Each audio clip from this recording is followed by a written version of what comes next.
Raging Bullets, a DC Comics fan podcast, episode 276.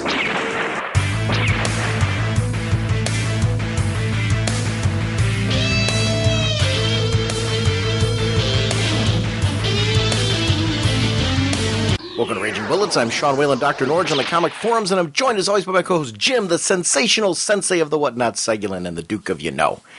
On this episode, we have a casual discussion about the new 52 that ranges from everything from Batman to Wonder Woman to Animal Man and everything in between through listener voicemails. We got a ton of listener voicemails with your commentary on the new 52, and they just spurned discussions from Jim and myself spinning off of these, including a very feisty discussion on Green Lantern #1.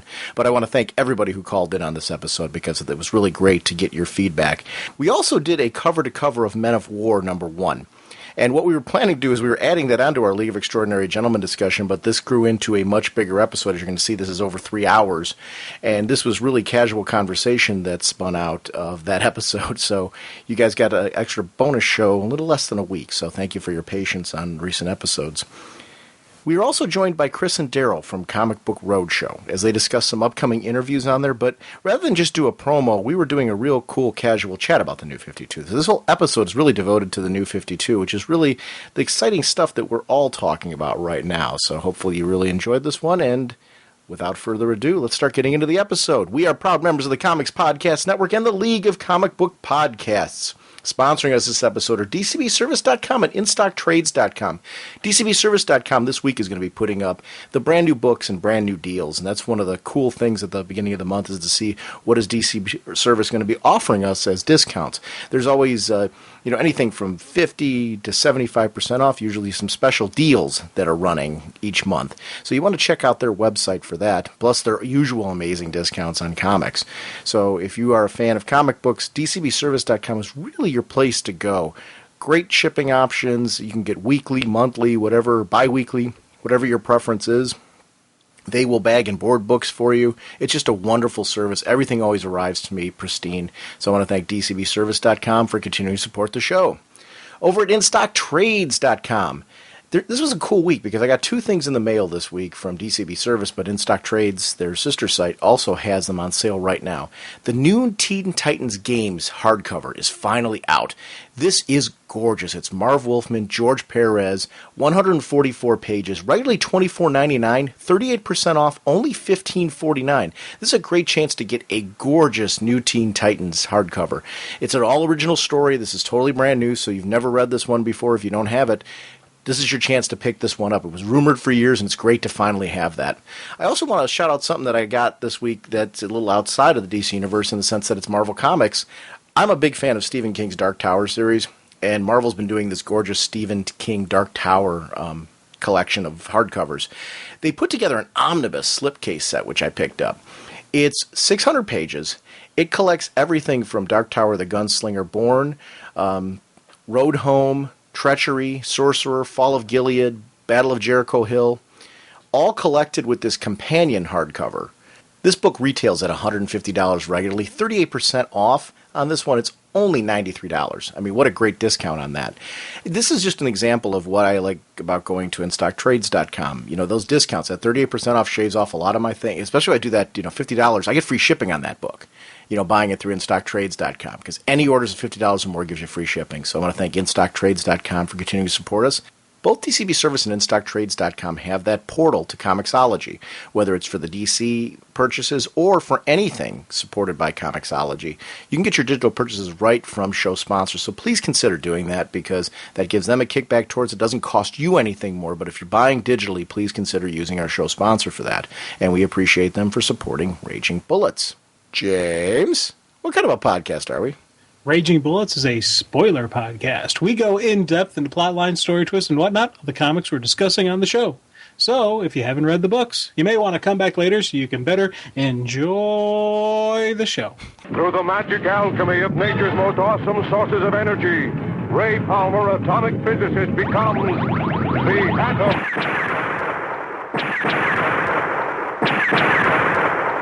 Hey, Sean and Jim, it's Bobby C., also known as Starwolf Oakley. Getting right to it regarding the new post-Flashpoint universe, I think in Justice League 1, we're seeing between Batman and Green Lantern just what Jeff Johns has said about Hal Jordan and other issues, that Hal Jordan is the only guy who, as I think he said in Rebirth 1, who isn't buying what Batman's selling, that since Hal Jordan is without fear or can overcome great fear, all he can see when he sees Batman is a guy in a bat costume. That doesn't mean he can't respect him a lot, admire him, but if he's just not afraid of Batman, then Batman might have a bit of a problem with that, which says a lot about Batman himself and how he wants even his allies to see him, which could just be the way he used to be and might not be the way he is in this new post-Flashpoint DC universe. I'm also wondering about how, in this 5 years ago stage, how the general public didn't know what to make of superheroes since there was no Justice Society. I'm wondering if that has anything to do with the fact that for post-crisis, the general public was embarrassed about how the Justice Society was treated after World War II, how, they were accused of being communists and had to go into hiding, and society was so embarrassed by that that when the new superheroes showed up, they embraced them with open arms. And without that, there's almost an understandable, okay, there are these people with powers who are saving lives and fighting crime. What can we do? What is it all about? And if it goes too far one way, it can almost seem like the way the Marvel Universe is, where almost in the Marvel Universe, all the general public just distrusts and resents superheroes because that's just how it is there. And maybe that's how it starts in the new DC Universe, and maybe they'll be working towards how it changed in that regard. Also, regarding Justice League International #1, I'm wondering if in this post-Flashpoint universe, Guy Gardner did not have the brain damage that he had that gave him his rather aggressive, boisterous personality for so many years, because he doesn't seem to be the way he once was. His only problem with the idea of Justice League International is he doesn't want Booster Gold to be in charge. He's willing to follow Batman, but that's his only problem. He doesn't want Booster Gold in charge. So maybe he's, what Guy Gardner would be like if he wasn't brain damaged. To what degree Guy Gardner's personality is because of his brain damage kind of varies on the writer, so we'll just see how that goes. So, that's about it. Keep up the great work. Bye. A great call. One of the things that he mentioned about Batman, and I want to talk about Batman, Green Lantern, Hal Jordan, Green Lantern, and of course Guy Gardner. But I think we're talking about different time frames. We're talking about all these characters because if you look at Justice League, this is a Batman. You mentioned allies in your call. This is a Batman who doesn't have allies yet. When I say ally, the Justice League hasn't formed yet, so he isn't looking at Hal as an ally. He's looking at Hal as one of these heroes who he's seen in the media. He doesn't trust him. He does want him to be intimidated the same way that he'd deal with villains or the general public in general. That's his M.O. And it is that kind of intimidation that gives him an edge. That's why I think when Green Lantern keeps mentioning his lack of powers as being something that is a weakness of Batman's, kind of downplaying that, it's something that Hal's realizing that the intimidation is what it is, as he's kind of poking through it. And in some ways, it's working actually to Bruce's disadvantage because Hal's underestimating him. And that's something that I think does work to Bruce's advantage at times. Yes, he can scare villains and things like that, but also the heroes that once they realize that a lot of that is a show and it's put on will quickly underestimate the man that's underneath. And the fact that is it just powers or is it skill set? Is it the way you think, the way you utilize your tools around you? And Batman is honed and trained in a way that, yes, granted, this Hal, even though he's young, has gone through some training, but there's no way he's gone through the years of devoting his life to combat training, to fighting, villains. The kind of guy that could go toe-to-toe with some of Gotham's, clay faces and things like that Batman has. So I don't think that he is viewing Hal as a comrade he has to keep at a distance yet. And I do think that the Batman that we're seeing today is the one we saw at the end of Flashpoint with the Flash. He has evolved from this guy to that guy. So you're right, Bobby. I do think that later on, he is not this Batman with the members of the Justice League. But he would maybe be for somebody new. I don't know. Well, no, I don't know about that, because we see in Batman Inc. that he's not in that. We know is something that's in continuity with this. Yeah, the present-day Batman, I think, has gone through the different really critical stories that Batman has gone through. And so there is that growth and that evolution and just that changing of the character, that he's not just the dark brooding Bat, not the loner. He's the Batman who recognizes the strength of other heroes, but who is still his own strength, who is still that disciplined man, who still is the Batman. So I'm really looking forward to seeing more and more stories that are coming out of Batman and seeing just who the person is, because I like the team Batman. I like the Batman that works well with others. But even as I say that, the Justice League 5 years ago Batman, I thought that was awesome, knowing that he's going to eventually become the Batman that I really enjoy. I love seeing just this duality in that JLA story, and I want to see how that plays out. I want to see the full team come together, just that the meeting of the minds of these mighty heroes. And it's something for me that I'm really enjoying, the first meeting stories. I am too. I think that's something that's very interesting, seeing the first meeting stories between these characters. Just because I think it's giving us an eye into what has changed. For every bit as much as we're seeing, that's where it's interesting, because it's not like a retelling in the sense that, okay, it's been a number of years, now we're just going to retell the origin of these characters. We've got a universe that's drastically changed. So there's going to be subtle and then sometimes huge differences in how these characters react when they meet up with each other. And I'm very intrigued by that with each of the meetings. So I like the focus on each of the characters, the character development of them, because you could have thrown everybody in the first issue. And I think that would have been a mistake, because I don't think you would have given anybody enough screen time to get to know any of them in this world. Whereas if these were characters that were established in their own books already in this 5 years ago era, then you wouldn't necessarily need to have them spotlighted. You could have just flung them together. If Wonder Woman was taking place 5 years ago, and Aquaman 5 years ago, and Green Lantern 5 years ago, you wouldn't need to do all this. But because we aren't going to do that, this is our chance to see what each of them are like 5 years ago in this world, which we're not going to get that opportunity, except with Superman, which we're clearly going to see in the Morrison book. Although I don't know, is that going to completely take place before this? Yeah, I think so. I thought his first story arc is going to be before this, right? Because this is like how he comes about, how he gets the armor, how he becomes the hero that he is, right. So I gotta stick with what I'm saying. Then this is going to be our chance to see what they were like in this era, and I quite like that. Guy Gardner. Now, see, Justice League International is taking place present day, correct? That's how I read it. So this is a guy who's been through things like Blackest Night, right? That's what I thought. And this is the guy who's been through Rebirth and who's been through, the Green Lantern, Recharge and just everything, who's been through all of that stuff.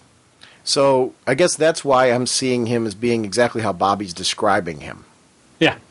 Versus if it was taking place 5 years ago, then... So I guess the brain damage, the guy that Bobby got loved, he kept referencing to his brain, because of this past history and all that.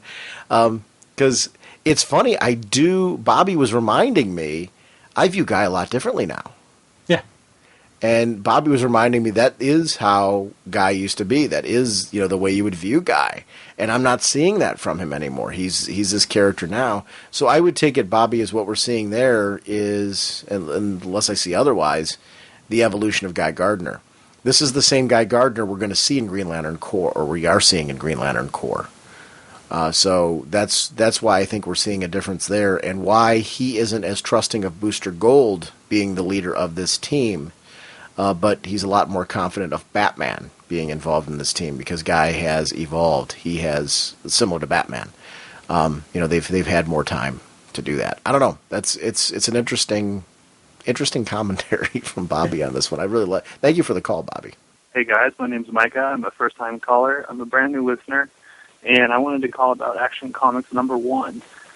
Grant Morrison is apparently he already has planned out a 16-issue run on the title, which I find really exciting because his Batman run and Final Crisis event, along with Jeff Johns' Green Lantern and Blackest Night event, are what really made me fall in love with the DC Universe and become as obsessed with it as I am today, buying nearly everything they put out and reading it multiple times. So anyways, there are a lot of references and such that I wanted to point out that I thought were really interesting, and they're the kind of things that I obsess over. The first thing, first panel, first page, there's a nice little Flashpoint reference with the, and it's a done deal, how about a toast to celebrate this turning point, reference to the New 52 universe. And then the next thing I thought was really strange was Mr. Glenn Morgan's business associate. When the cops show up, he sneaks off into the elevator, and he's stolen Mr. Glenn Morgan's tie, and he looks all happy. He's smiling about it. I thought that was really strange. I can't wait to see what he does with that, because I can't imagine what's important about a tie. And then the next thing is that splash page where Superman's holding up Mr. Glenn Morgan, and Glenn Morgan shouts out, "Somebody save me!" Get it? Like somebody save. I won't sing that. Anyways, the next thing is the first shot of Lex Luthor and General Lane in the little secret lab they have there. There's a soldier with a name tag Corbin on it. And then after that, Lex mentions something to Lane about the budget for a Steel Soldier program, which I'm assuming is they're going to make Steel, the character Steel, a government project Steel thing. And then something I thought was really interesting about Clark Kent's landlady, Mrs. Nixley. Thought that was a very fifth-dimensional sounding name. Like, it reminded me of Mr. Nixie Pitlick. So I wonder if they're kind of looking out for him. And then there are the two men and the blonde woman that claim to be friends of Clark that showed up. I'm assuming that's a Legion of Superheroes reference. And then near the end, Lex Luthor mentions something headed towards the Earth. I can't wait to see what that is, possibly Brainiac. And I'm glad because he's one of my favorite ones. And, of course, there's the numerous Action Comics 1 references, the original, that I really dug. I'm a big fan of the Golden Age Superman, and I really think it was the right direction to go in revitalizing the character, revitalizing interest in the character. Personally, I haven't dug his last few years of stories. It seems like no one's really known how to write him, and I'm really glad to have Morrison on the title. So, yeah, that's it. I wanted to keep it short. Keep up the good work, guys. I really enjoyed the show. I'll talk to you later. You know, I'm really loving hearing all the positive about the new DC. And it's over different titles. We've got more voicemails we're going to be chatting about on this episode, where people are just shouting out just a whole variety of different books that they're liking for a variety of different reasons. And I think that's something that's neat. That's where, diversity has been thrown out a lot as what they're doing with the titles, but I think that can be taken on a lot of different levels. And I think it is, you take a look at an Action Comics, it's very different than an Animal Man, than a Captain Atom, than a Red Hood and the Outlaws, than a Catwoman, than a Blue Beetle, Nightwing. These are all titles, Batgirl. These are all titles that are very different, very unique. And then we take a look at Legion and then Legion Lost. I mean, just very different approaches to books. It was funny. I really liked rereading Action 1 because I started noticing some of those things as well. He even pulled up some things that I didn't notice in the whole thing. It was funny. I was wondering if the project they were talking about initially was for Steel or for Superboy, if they were referencing that. And I didn't know which project they were referencing when they were doing that. But I loved that, like him, I cared. I don't know, what were you thinking on that? My thought was Superboy. Mm-hmm. You know, that I didn't even think Steel, but that's actually a really cool idea. And I'm like, oh yeah, that could have definitely, you know, where, you know, with John Henry and being a governmental type project. So yeah, but yeah, my first thought was Superboy on that. Yeah, especially because of the way that the Superboy series plays out, which is another book that I greatly enjoyed. That's part of the thing with this whole relaunch has been, or whatever you want to call it. I've been really interested in all the titles because of the fact that there hasn't been two that I've read that have felt the same. Even the Batman books, you know, I mean, where you know they're all Bruce Wayne books, but each one of them has a very different flavor and feel to them. Not just because, you know, like Batman and Robin has Damian, for example, but the whole premise and tone of Batman and Robin is very different than Batman, than Detective Comics. You know, I can't wait to read The Dark Knight to see what that book winds up being like. Just because so far all the Batman books have been hitting a home run and they feel very different and very valid. You know, I'm Bruce Happy at the moment. And then you got Nightwing, you know, which is, you know, our former Batman, kind of jumping into the whole mix. But it's really something that I'm really thinking about this. I'm actually going to go ranting and raving about it. You have anything else you want to say about Action Comics, seeing as I'm ranting and raving about this? Well, first off, something that has to definitely be 100% said, and this is something to anybody who's new to Raging Bullets, you know, maybe your first couple times listening to the show, you should never, ever feel like you shouldn't sing. You should always just belt it out, and if you got a song to sing, sing it. And you know. So when you got that, somebody save me, belt it out and enjoy yourself. Oh, wait, hold on. I got to ask. Hold on. I got to ask you something. So you did that to convince people they should call in and sing? Yes.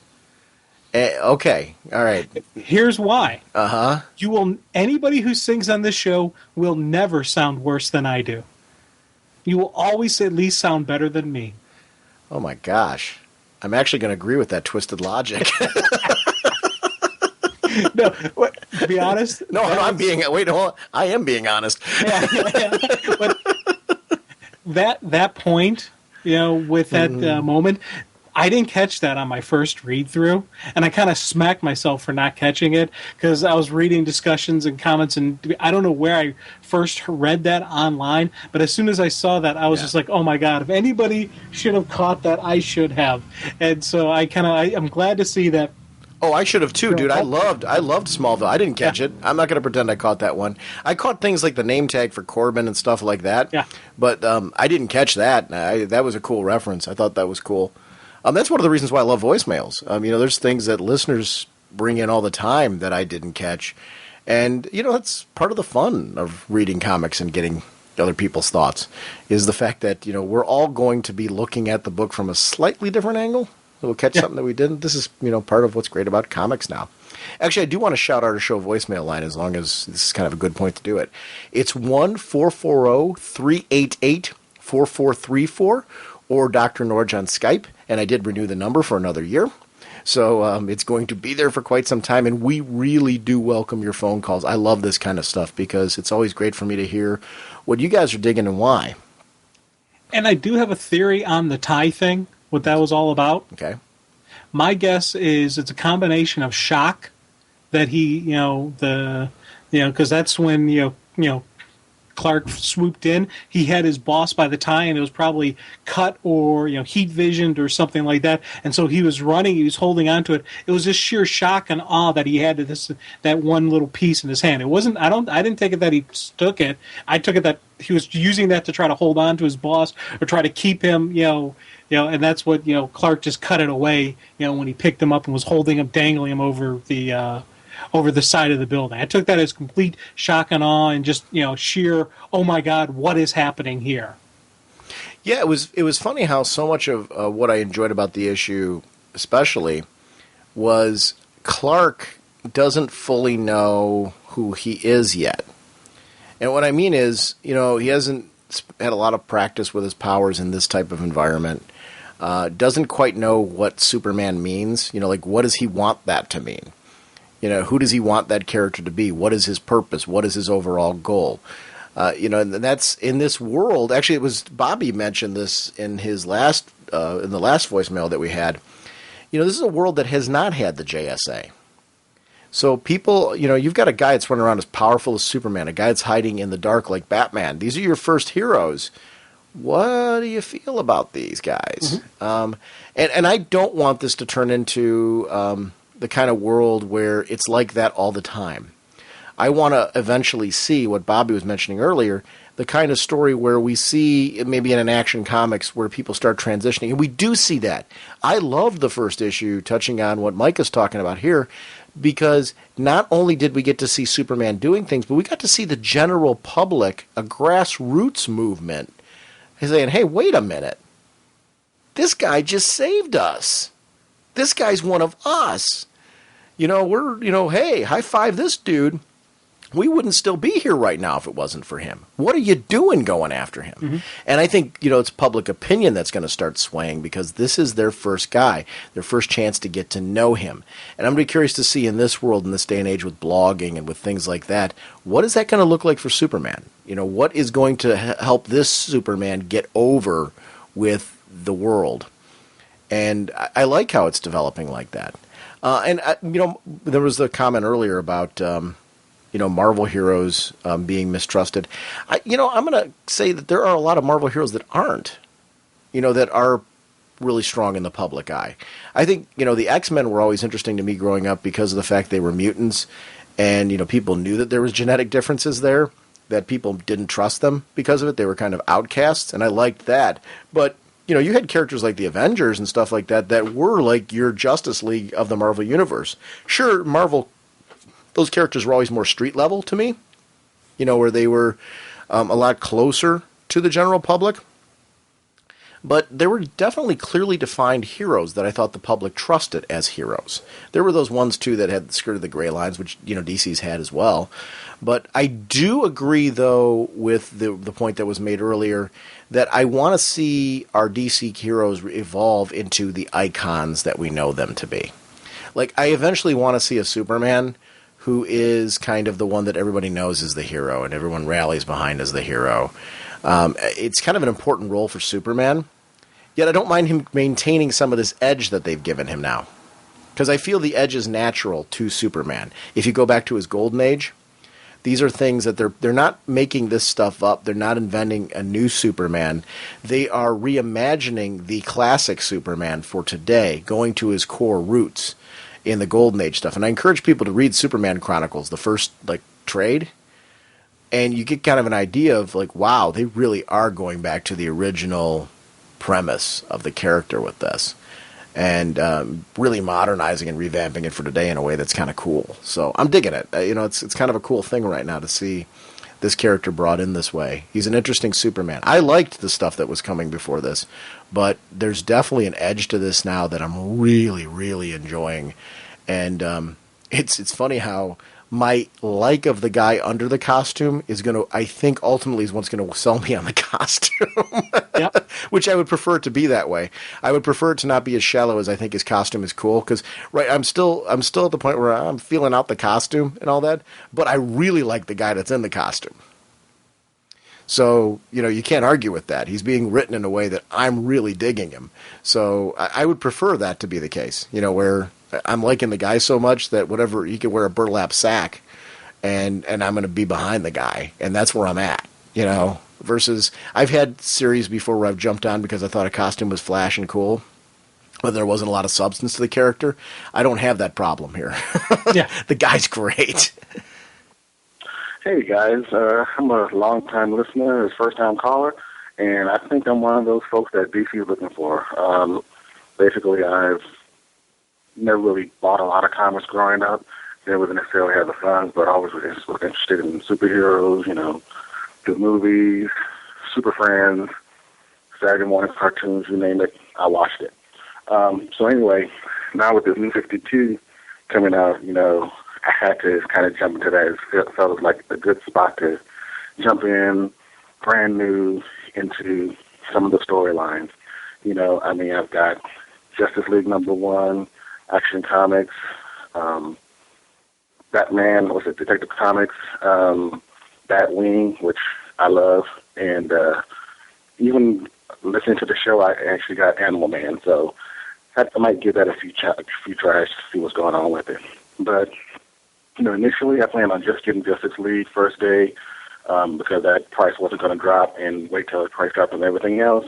But I was like, you know what? I've got to go ahead and order this. So I wasn't going straight to Comixology, but I went to their show sponsor, DCB Service, and clicked on their link so they can get some credit for the digital sale. I love doing digital. Actually, I downloaded it onto my Android phone, which actually reads pretty well. But while I'm here talking to you, I actually have it up on my monitor on my computer, and it just looks stunning. I love Batwing. I love the art in that particular comic. I just love that style in general. Also, as African American, I really appreciate seeing a African guy or black person in the Bat family. And the big reason I appreciate it is because with the Bat family, you don't need a quote-unquote token hero. If you put someone in there, they're bound to be good. At least you hope they are. It's not just in there just for diversity's sake. And I truly love that, and the storyline is just wow. So hopefully I'll be calling back on some other shows, some other topics, but I just thought it was really cool. Oh, another thing I love seeing Superman's outfit now, especially after seeing some behind-the-scenes shots from the new movie, seeing how they're tying the movie costume to what it's going to be in the DC universe now. So I think that's kind of cool. Actually makes me like the new change in the costume a little more, not to kind of tie in, and I can see more of a real-world implication of what the costume looks like. So, okay, guys. Hope you guys continue to make these great shows. Look forward to hearing more of your episodes about the New 52. And actually, I'm going to have to start delaying when I listen to you guys, because I'm actually, instead of just being a listener, actually going to be a reader, and I don't want to be spoiled. So, okay, then. You have a good one, and just continue the good work. All right, thanks. Bye. I think that is super cool. Yeah. I love hearing from somebody who says, I've been a fan of these characters through the media, things like that, because that's what drew me into the comics. But it's funny because it sounds like he's been doing that for quite some time, and this was finally the jumping on point for him. Like, he felt like this gave an accessibility point. It's cool to hear from somebody who this is working for, which was part of the point of doing this, was to draw in some people who weren't readers previously. And at the same time, obviously, to work for those of us that are, yeah. And that's an interesting balance to come up with. Animal Man, I know I've mentioned it on the show previously. I cannot recommend highly enough. I loved that issue. That was absolutely terrific. It was a series that surprised me. It was one of those that I was picking up because I thought it was going to be cool. But like him, when I read it, and that's why I mentioned it on the show, there was something about that series. And I was biting my tongue on the episode where I mentioned it because I didn't want to ruin it for you. When he mentioned spoilers before, it's one of our goals from the show. One of the reasons why we put a spoiler warning on there is our goal is not to ruin anybody's reading experience. It's to enjoy with those of you that have read it, or for those of you who haven't read it and you want to know about the book. Like, hey, why should I be picking this up? What is going on in that book? Sometimes you need all the details to make a decision on whether or not a book's right for you, and that's part of why we do those segments in depth too, for people who, like, I'm not reading this right now, but okay, sell me on it. And why are we enjoying those books? So that's going to be fun, with the fact that over the next month and a half, we're going to continue talking about the New 52 until we've discussed every book, whether it's issue 1 or 2 of the books. We are going to go through and on the podcast have every single book covered. So, and Animal Man's one of those that I don't know if we're going to get to it in issue 1, but we're definitely talking issue 2 of that book, because God, did I love that one. Something fierce. So, thanks for calling. And let us know, Animal Man, it sounded like you didn't read Animal Man yet, but that's something where if you get a chance, call back and let us know what you thought about it. Because, even if you disagreed with me and it wasn't your cup of tea or something like that, I'd like to hear that. It's I don't care if people agree with us or not. It's always fun to hear different perspectives. But thanks also for stopping by show sponsor DCBService.com and using them as your portal to Comixology. And I'm with him. I really like the fact that I can pull up my comic library on any device. I haven't tried reading it. He talked about reading it on his Android phone. I have an iTouch. I haven't tried reading it on the iTouch, and it's because I've got the iPad. It's one of the reasons why I haven't. But I love that fact that for anybody who hasn't picked up the app, you can read it on your computer screen. You can read it on, it's all your same account, any device that you have, which is important for me because what happens when devices change? You know, you want to have confidence to know that this collection that you're building digitally is going to be able to travel with you to a new device. You know, that's critical for me. You know, because we don't know what the platform futures are going to bring. And, you know, this is a collector mentality, this whole thing. So I need that with digital just as much as I needed it with paper. So I'm going the digital end, and I love that. Mm-hmm. So that's kind of cool. G'day, Sean. G'day, Jim. This is Brett again, calling from Australia. I'm glad you liked my Flashpoint prank. I have to admit I've had it up my sleeve for a few months, ever since Flashpoint #1 came out. I read it and enjoyed it, but remembered there was a comic earlier with the same title that I really enjoyed. So I'm glad you enjoyed my little prank that was, 6 months in the making. Yeah, thanks, guys. I'm glad you enjoyed it. Now on to the books I'm most looking forward to in the DCNU when the New 52 launch. Very much looking forward to seeing what's going to happen with the Vertigo characters. Swamp Thing and Constantine in JL Justice League Dark. I think that'll be quite interesting. And the Swamp Thing title, Scott Snyder said that it's going to be a bit of a horror type thing, and he's going to play around with the green and the red, that type of stuff, which is really fascinating. I was also very excited about Animal Man. I had the pleasure of reading that today. Yeah, it was amazing. I didn't expect that Animal Man would also play around with the red. And I've read in an interview that the two books are going to be more and more linked, and they'll dovetail one another in their story. So I was looking forward to those comics. Now, after reading them both, I'm even looking forward more to number 2. Yeah, great stuff. Very much enjoyed those 2 issues. The one that I was really, really excited about, was just excited for, was the new Hawk and Dove. I've loved Hawk and Dove since the Ditko days. Yeah, sadly I am that old. Loved when we first met Don and Hank Hall, the Hawk and the Dove, and the way that the Kiesels played with Hawk and Dove and their links to the ongoing war between order and chaos that was going on in the DC books at that time. Really enjoyed it. It's a fantastic series. And of course, Rob Liefeld had his first work on the original Hawk and Dove mini-series, original from 1988, with that amazing second issue together again for the first time cover. That's still one of my all-time favourites. Again, I was lucky enough to read Hawk and Dove #1 yesterday, and it was fantastic. I love the fact that Kester was involved again. It was great banter between Hank and Dawn. It looks as if Hank and Dawn may be heading back to Georgetown, back to school, to college, which would be cool. I really liked the supporting cast that the Kiesels had back in the day with Renata and Kyle and Donna. The whole mystery that played out as to who Dawn was and who Dove was, turned out to be Dawn, but you had great scenes with Hank Hall asking the girls things like, "So, Donna, what do you like to do at night? Do you like to dress up and beat down on people?" And great lines like that. I'm hoping they do come back, but even if they don't, I've really enjoyed the first issue. Jamal Igle caught my eye when he was doing Supergirl. I quite enjoyed those issues that he did, and his Hawk and Dove is just setting up to be something massive. Can't wait to see what the connection between Dawn and Don is in the new DCU. I know back in the old days that there was no real connection aside from the fact that Dawn needed some powers at the time that Don was trying to save the kids in crisis, and the Lords of Chaos and Order decided that she should have the powers instead. And the whole unity thing, that the two of them should be lovers and create the child born of order and chaos, was fantastic stuff.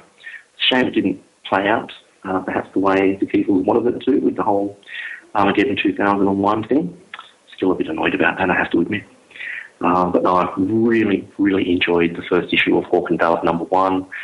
Liefeld's art is fantastic. I know he gets bashed about anatomy and those sort of things, but hey man, it's the comics. They can be as impressionistic as you like. Hey Sean, I'm glad you mentioned Breyfogel's Batman art as well. It's one of the things I love about comics. You can go from Neil Adams' realistic sort of drawings all the way through to the artwork of Norm Breyfogle and Liefeld in the middle there, which is expressionistic and impressionistic. It may not have a lot to do with anatomy, but hey, like I said, it's comics, man. Who cares? These guys are superheroes. They should look a little different, you know. Once again, very much enjoyed Hawk and Dove #1. It's my pick of the DCU thus far, although Animal Man runs a really close second. The final scene with Maxine and those animals around her, man, that was scary stuff. I'm not sure how, I don't know, it affected me as a father as well as just a comic reader, so it'd be interesting to find out what others thought, others that don't have kids thought, because imagining my son or daughter sitting there surrounded by animals like that, frightening stuff. As always, I'd like to thank you boys for the fantastic work you do. Love listening to your podcast. It gets me through the odd bad day at work. And, love listening to you guys and would love to continue hassling you with voicemails. And I'll do so in the next week or so. Thanks again, Sean and Jim. Once again, I hope you're having a really, really good day. And everything's going the way it should for you. Thanks, guys. Look after yourselves, and I'll talk to you soon. Interesting trend that I'm noticing through a lot of our calls is people are finding different books that they're focusing on, which is really great. Like, his rant about Hawk and Dove, I thought was great. Actually, I want to do a quick little aside when he was mentioning Norm Breyfogle and just talking about, the differences of artwork with Batman. Kelly Jones, you want to talk about artwork where he made Batman into like this kind of wraith-like character with which I loved. I mean, and I think Batman's been one of those cool characters that we've talked about on the show before. He seems to just be very adaptable to a variety of different art styles. And it just works, as long as the artist has a clear idea of how they see Batman, and they somehow capture the core of the character with a variety of different ways of expressing it, which is, I think, part of the fun of comics. That used to be one of the cool things about, not used to be, it still is one of the cool things about Batman, but I remember, like, that whole era where there's this, like, really cutting-edge Batman with Elseworlds and stuff like that coming out. It was the fact that you were getting a lot of one-shots put out at the time, Batman-related, from a variety of different artists who were stretching creative muscles using Batman and just going hog wild with what you could do with the character. And that was something, writing-wise, was also happening. But just visually, there was some stunning things happening with the character. Hawk and Dove. Sorry, Jim, go ahead. Well, I was going to say with Batman, you kind of think back to that Gotham Knights DVD that came out before the second movie, where they showed the kids who were looking at Batman and they had a different perspective of what they thought Batman looked like. Yeah. I kind of look at, with the different art styles of people drawing them, it's kind of, in these stories, it's how the outside world is perceiving Batman. It's how, sometimes they're doing a little bit more wraith-like. They're doing a little bit more, freaky, vampirical type of, sinister beast. That's because the people are, we're looking at Batman through outside eyes. We're not actually seeing the true Batman. And he's a character that I think you can get away with doing that type of stuff because he is so perceived so differently, compared to other heroes. Superman's out there bright in the sunlight. He's standing bright and tall. Same thing with Green Lantern. Same thing with, characters like the Flash, even though he's moving at the, a blink of an eye, he still is out in the front in the, gleam in his eye and a smile. Bruce has that darkness to him, and it gives the character a little bit more artistic license with it. And it's something that when I was younger, I didn't completely enjoy and appreciate, but now as an adult, I do like that. And I look and I see things differently. And it's, I think, something for me that why I'm looking at different titles that I didn't think I would enjoy as much. When they were first announced, I'm like, okay, yeah, it'll probably be a good story. That's a talented writer, but I don't know if I'm going to dig it. And then as I'm reading, I'm saying, okay, yeah, this is really cool because I am looking for that little bit different. I am looking for something else. And I think that's something DCU is doing really well with the New 52. They're giving us something. They're giving us great superhero stories, but they're giving us something different as well. He mentioned Liefeld. I don't. It's funny. I was thinking back to your love for the X books. I know you were a fan of Cable. What was your experience with Cable? Did you read like the initial X-Force stories where Cable was introduced? Did you read any of Liefeld's? Obviously not just read any of Liefeld's artwork relating to the X books. What is your exposure to Liefeld? Did you read things like Youngblood? I don't know what your exposure is to the guy. Yes. Short answer, yes. I read all of that stuff.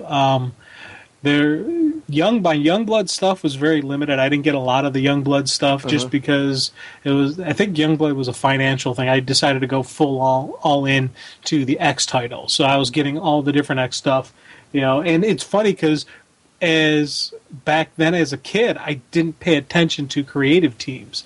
So it wasn't until later on that I realized, I knew who Liefeld was, and it wasn't until after I read Hawk and Dove, I'm like, okay, that this guy, I've read his stuff before, and I was trying to remember what I've read of his, and I had to actually pull up the name, like, oh, duh, I'm an idiot, of course, yeah. So I've got a lengthy history with him, and it's part of the thing I'm enjoying about this relaunch is I'm rediscovering characters, I'm rediscovering creative teams that I read this stuff as a kid, going, oh, that was awesome looking. Hey, here's some more. Oh, okay. So it's that comfort again coming back to it.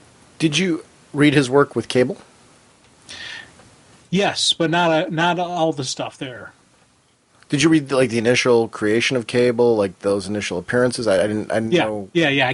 I have some of the initial stuff. I have the birth of the X-Force stuff, and then there was a period where I got away from. I was only just getting X-Men title, and I wasn't getting any of the other X's, so I got a gap there, and I stopped reading, and then I went back to, oh no, I got to get the full X universe. So it's because I have ins and outs. I loved that character because I remember the story where Chris Claremont sent Nathan Summers to the future, and then he was brought back, and we didn't know that it was him. Yeah. And he's brought back by Louise Simonson and Rob Liefeld, and I don't know, they just did a great job with it. I mean, that's so. Yeah, Liefeld. I agree with some of what he was saying. I think Liefeld a lot of time takes a pretty brutal hit when there's a lot of stuff from his past that I'm like, wow, I really enjoyed a lot of Liefeld's work from the past. Because Youngblood, I'm with you. You touched on what part of my problem. I followed Youngblood when it first kicked off, and I didn't drop it because I didn't like it. It was financial. I didn't have the money. And that was really what it was. I had a very limited budget. I loved what the guys did, the Image guys who jumped over at that time. Spawn, what Jim Lee was doing with Wildcats, Wetworks. I liked all that stuff when it was initially kicking off, in Youngblood, of course. And it was just really an issue of when it launched. I read the initial couple issues of all those titles, and it just didn't have the budget to maintain at the time. It was none of that was. It's a lot of the problem that I have in comics in general is. I want to read a lot more than I financially can afford. Or now it's more the issue of a lot of my budgeting has to do with time-wise, what can I afford to read? Because, I tend to financially watch myself and say, okay, I can't keep making these giant stockpiles of things that I'm just not getting to. So, I've pared down to closer. Don't get me wrong, I'm still stockpiling.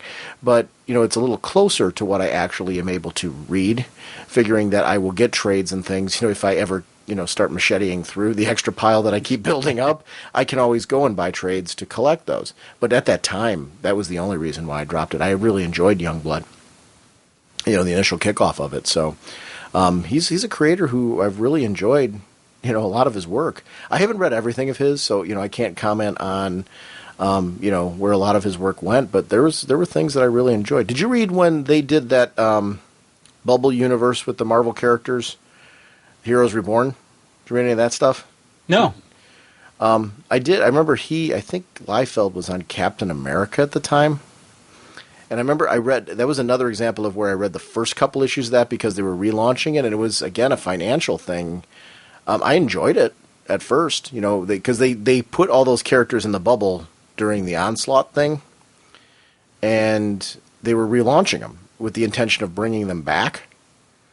And I liked what I was reading, because I'd picked up each of the initial issues of the titles that they did that with, and I remember I'm almost positive Liefeld was on Captain America at the time, and I remember liking there was a female Bucky that was in there, and I only read the first couple issues, so I can't comment on where it went, but I know what I read initially I enjoyed. I thought it was interesting. I wanted to see where it went. I just couldn't financially afford it. So that is a lot of my experience. I tried quite a bit when I was younger, and there was a lot of things that as I got older I went back and finished runs of. There's a lot of things I'd like to go back and finish runs of. That goes back to time as well. But that was something that I tried. But Liefeld's my exposure with him has been pretty cool. And Hawk and Dove, I agree totally. We're going to definitely talk about that on the show. Oh, definitely, because that was And that was written by Sterling Gates, Hawk and Dove. And I love Sterling Gates' writing. I mean, this seems to be a real good partnership between the two of them. Sterling Gates seems to really build cool relationships with his artists, because I thought Sterling Gates' work, which he was referencing in his phone call, Sterling Gates' work with Jamal Igle on Supergirl, I thought was terrific. I thought the two of them, there was just a great energy there, a lot of creativity coming from Jamal Igle, a lot of creativity coming from Sterling Gates, and we're seeing that with the creativity between Rob Liefeld and Sterling Gates here. There's a lot of creative energy. It seems that the two just have really got a partnership going. And I'm hoping that energy continues throughout the series, because I'm into it right now. I want to see where it goes. Because I haven't read a ton of Hawk and Dove, and I'm very anxious to follow them. Look at those strange little beetles. They look... Great neutron! Jim, the book that we're going to be talking about right now is one that was a surprise for me, because I expected we would be talking about this one for you. You always talk about your family's military background and all that, and I figured, okay, this is going to be one of those where... based on Jim's family, we're going to talk about Men of War. This is one that just completely took me by surprise. As a kid, I don't know what your exposure's been to Sergeant Rock. Growing up, a lot of my buddy Jim Bradick, read Sergeant Rock. My buddy Mike Sullivan, who lived down the street, had some Sergeant Rock. They didn't have everything. It was a lot of, you borrowed comics from friends, you read broken issues. A lot of, in our last voicemails, we were talking about Rob Liefeld's work. You didn't have the money always to follow full runs of books. You got a couple issues here, a couple issues there. But Sergeant Rock and Easy Company was something that I ended up following through that way. But what was your exposure to Sergeant Rock? Did you grow up knowing this character? I don't know what your comic exposure was to military books. And it's funny, I think I read as a kid maybe one Sergeant Rock. And I read, it was a Sergeant Rock that had a haunted tank backup story in it. Okay. So it wasn't even like the full comic wasn't it. So I've no Sergeant Rock exposure as a kid. So, and it's funny, considering my family always was into military stories. We were always doing stuff with that, and this has always been a part of our, who we are. So you'd think that I would get the military comics, but we had our set titles that we got, and the only military comic we really read was G.I. Joe. So there was, I never really was exposed to Sergeant Rock other than just the vague references here and there. Maybe I'd read an issue or skim part of something, but I really have, until we started doing modern stuff, started doing the show, is when I've read most of my Sergeant Rock stuff. So now we're following his kid in this, and this was one, I was really blown away by this one, because I remember talking to you and being like, dude, have you read Men of War yet? And you hadn't read it, and I so wanted to talk to you about it. Like, I didn't care if we were obviously, majority of the stuff we save for podcasting purposes, but this is one of those where I was really chomping at the bit to start talking about it. And it was during that initial podcast episode we did, we started talking about some of these books, and this was one I wanted to jump to right away, and I was totally shocked by this, because I knew I was going to dig this, because I'm into just different titles, and I like things like Jonah Hex and stuff like this, but I didn't expect this right out of the gate to grab me. And it really is the character of Rock, how he's developed right at the beginning. What I love about him is the undertone that, and I think that's what I'm connecting with. Like, I'm a school teacher. My dad was a principal. I'm in a profession where my father's been very successful. His school was nationally recognized. The only reason I'm touching base about this is where I started connecting with rock. This is a kid who obviously cares about the military. This is something he wants to go into, but he wants to be disassociated with his father because he's in this for his own reasons. I don't know. I'm guessing from what we're reading here that he doesn't have a good relationship with Dad. Maybe didn't know Dad. We don't know really what that's like, but really he does not want to be in Dad's shadow. When I went into teaching, that was a tough decision that I had to make. Was my father, was very successful in it, and I did not want to be. I wanted to kind of do my own thing. My father was a successful principal. I didn't really know him as a teacher. I wanted to become a teacher, but I didn't want to be under that shadow. So I don't know. I was when this book opened up and I started reading this, I'm like, I'm connecting with this character in a way. Why am I thinking of this when I'm reading this book? And it shows you talked about this when we were talking about League of Extraordinary Gentlemen, how characters take on a life. And I could see somebody with a military background connecting with rock in a different way. I think we do connect with those relationships. I want to see this guy get to the point where, I have a great relationship with my dad right now, and a ton of respect for him. But it wasn't always that way, and a lot of that was my doing. Some of that was him, which is natural in life. When you take a look at this relationship here, I want to know what's driving this guy. What had made his journey go this way, and what's it going to make for him to is he going to connect with his dad, start to respect the legacy of his dad, respect his dad for who he is and what he did? I'm intrigued by the whole story and the relationships that are developed here. Jim, what was your experience with this book? How did you connect with it? Did it hit you the way that it did me? Because not necessarily that it has to, because that's going to be the interesting thing to talk about in the New 52. Are we getting the same experience with this book? This one blew me away. What was your exposure to it? Well, one of the things I kind of had to catch myself doing, and whenever it's one of the things that with military stuff, and whenever I read that, and I start looking for missteps, or I start looking at something, I'm like, that's not completely right, and I harp on it. When we way back did that whole the Shadow War of the Hawk, there was a lot of stuff that I was really harping on and a lot of nitpicking on stuff. And when I approached this, I told myself I wasn't going to nitpick. I was just going to sit there and embrace the story and see what it was about, and enjoy it. And a couple of stuff, first off, that caught me off guard was the fact that it was being told in modern times. I thought they were going to go classic Sergeant Rock, go World War II, and kind of explore it that way. So when I saw that it's modern day stuff, I was like, okay, this is going to be interesting. And just immediately from the get-go, when we're starting to get to know who Sergeant Rock is, there was parts where I enjoyed the story and I understood where they were going with it and why they were doing with it, but there was just the one thing that just kind of was still harping on me that I had a hard time letting go was the fact that he was still a corporal. Now we see, of course, at the end of the issue, we do see that he does make sergeant, and we see him that he's intentionally doesn't want the sergeant, doesn't want the responsibility, doesn't want the rank, but every military dealings I have, and he even comments on it, that it's not his call. It is the needs of the military outweigh the needs of the soldier. And if this guy is as good as he is, and he is good, he would be a sergeant already. He would have a command situation, even with when you're talking just insubordination to keep from getting the ranks. 6 counts. When you're dealing special operations, when you're dealing someone of this magnitude, you really have to go above and beyond what a normal insubordination charge would be. Especially if you're being insubordinate and it saves lives. That's not something that would keep you from getting rank. And it was just that one factor of this, I kept going back to it. And I understand why it was done, and I liked the story. So I don't want anyone to think I didn't enjoy the story. I did. I thought it was a really cool story, but it was just that one little factor just kept gnawing at me and just kept locking me and pulling me back. I'm like, he should be a sergeant already. He should be in command. And it just, I don't know. And Jim, one of the questions I have as you were talking about insubordination and how they would eventually move him ahead.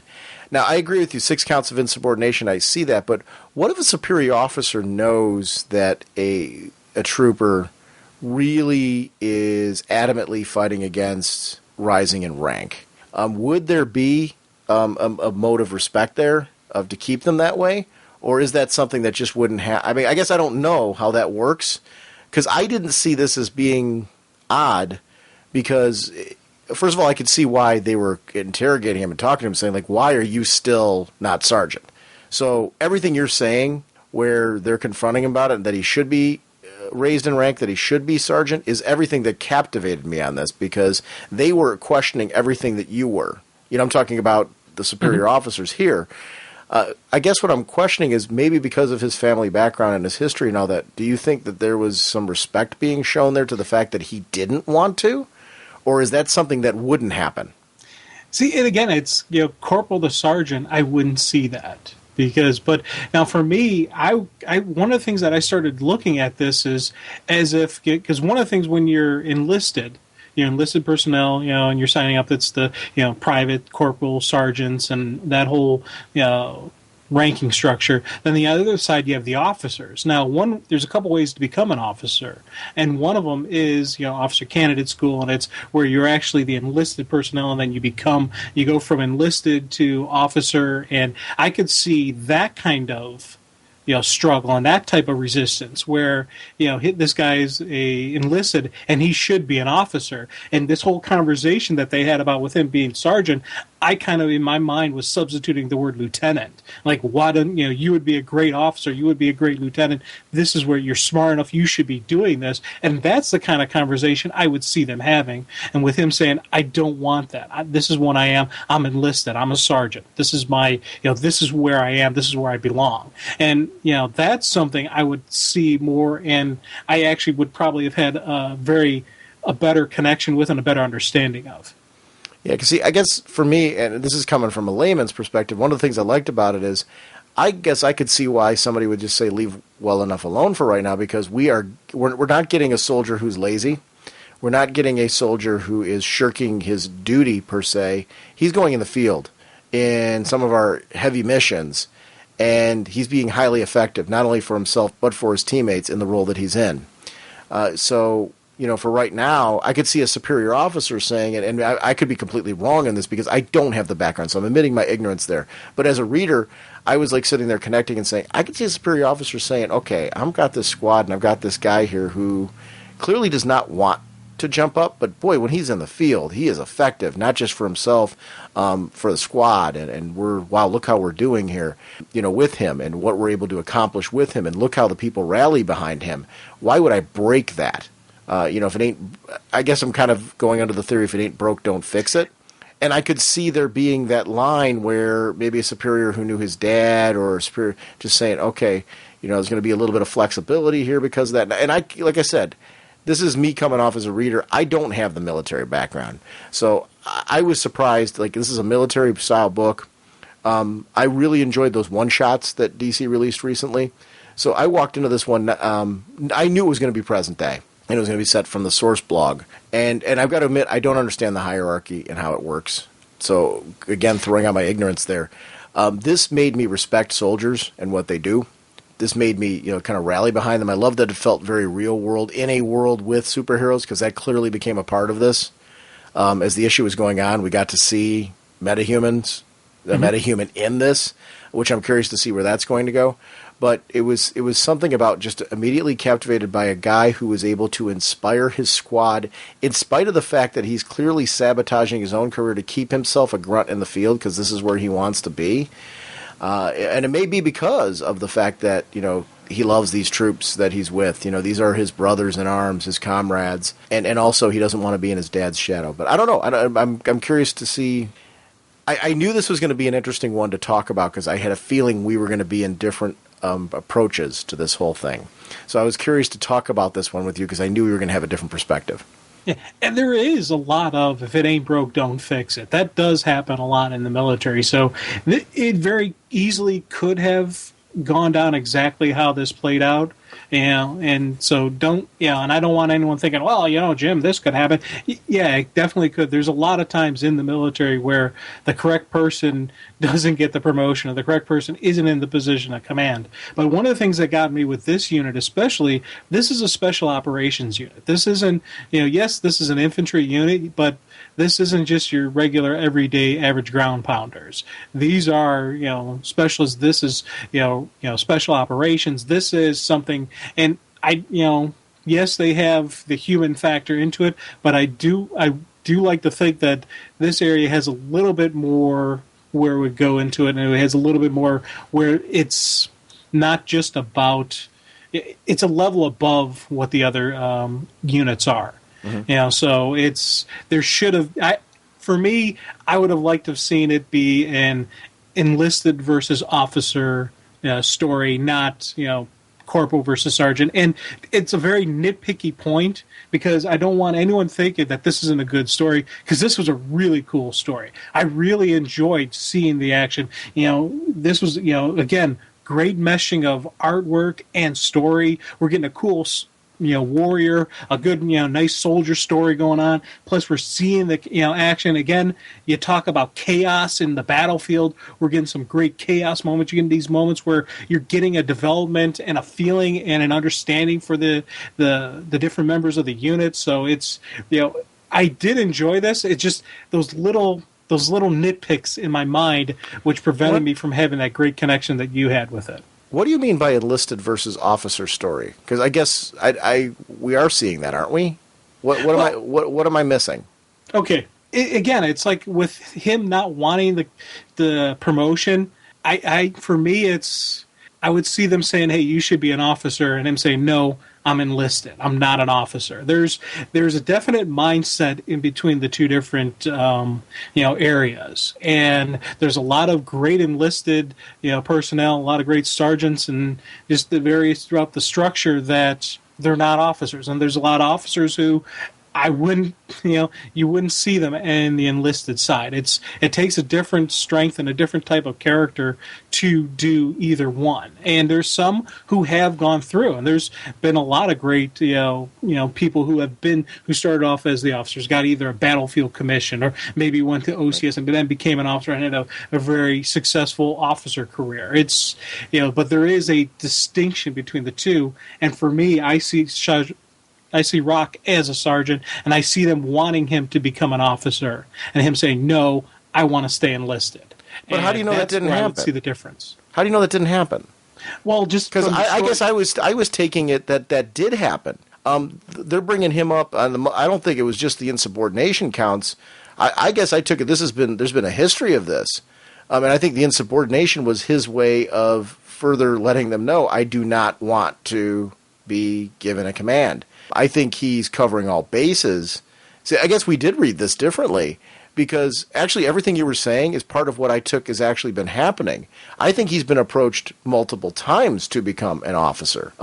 This sergeant thing, I didn't think this was the first time he was asked. Are you taking that this was the first time they've ever approached him with this? No, I'm thinking that the 6 times that he's had the insubordination has been every time when they're trying to get him the sergeant stripes. Now, if they were trying to get him into officers, then I would say yes, I like how they did that. But it's, when I read this through, I took it that they weren't approaching him on officers. That it was just, to get him to be a sergeant, to get him to be the platoon sergeant, to get him to be the leader, the team leader of this team. See, he says I've got 6 counts here of insubordination. You should have been a sergeant ages back.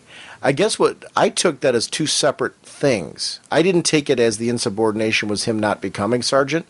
I took it as that he has 6 counts of insubordination that were holding him back from being sergeant. I guess this guy's saying, why are you sabotaging your career? Why are you not going where you have the potential to go? So I think we read that whole sequence differently, because I took it as this guy going, like, what's up with you? Like, I'm seeing you in the field. I see what you do. I see, despite everything that we've seen here with this insubordination, every man we've asked, every man out there that stood with you on those lines, they all speak your name with reverence. Every order you've ignored has led to some aggravating tactical victory for your men. So he's been brought up on insubordination for not following orders, but it's led to tactical victories for his men. So this guy's been brought up on multiple counts of insubordination. This guy has been, and basically for disobeying orders, for not, but yet they're saying, what's going on with your career? Why are you not advancing? Why is this not happening? I think they're kind of like saying enough is enough. What is really going on here? Let's get to the core and the cusp of what's going on with you.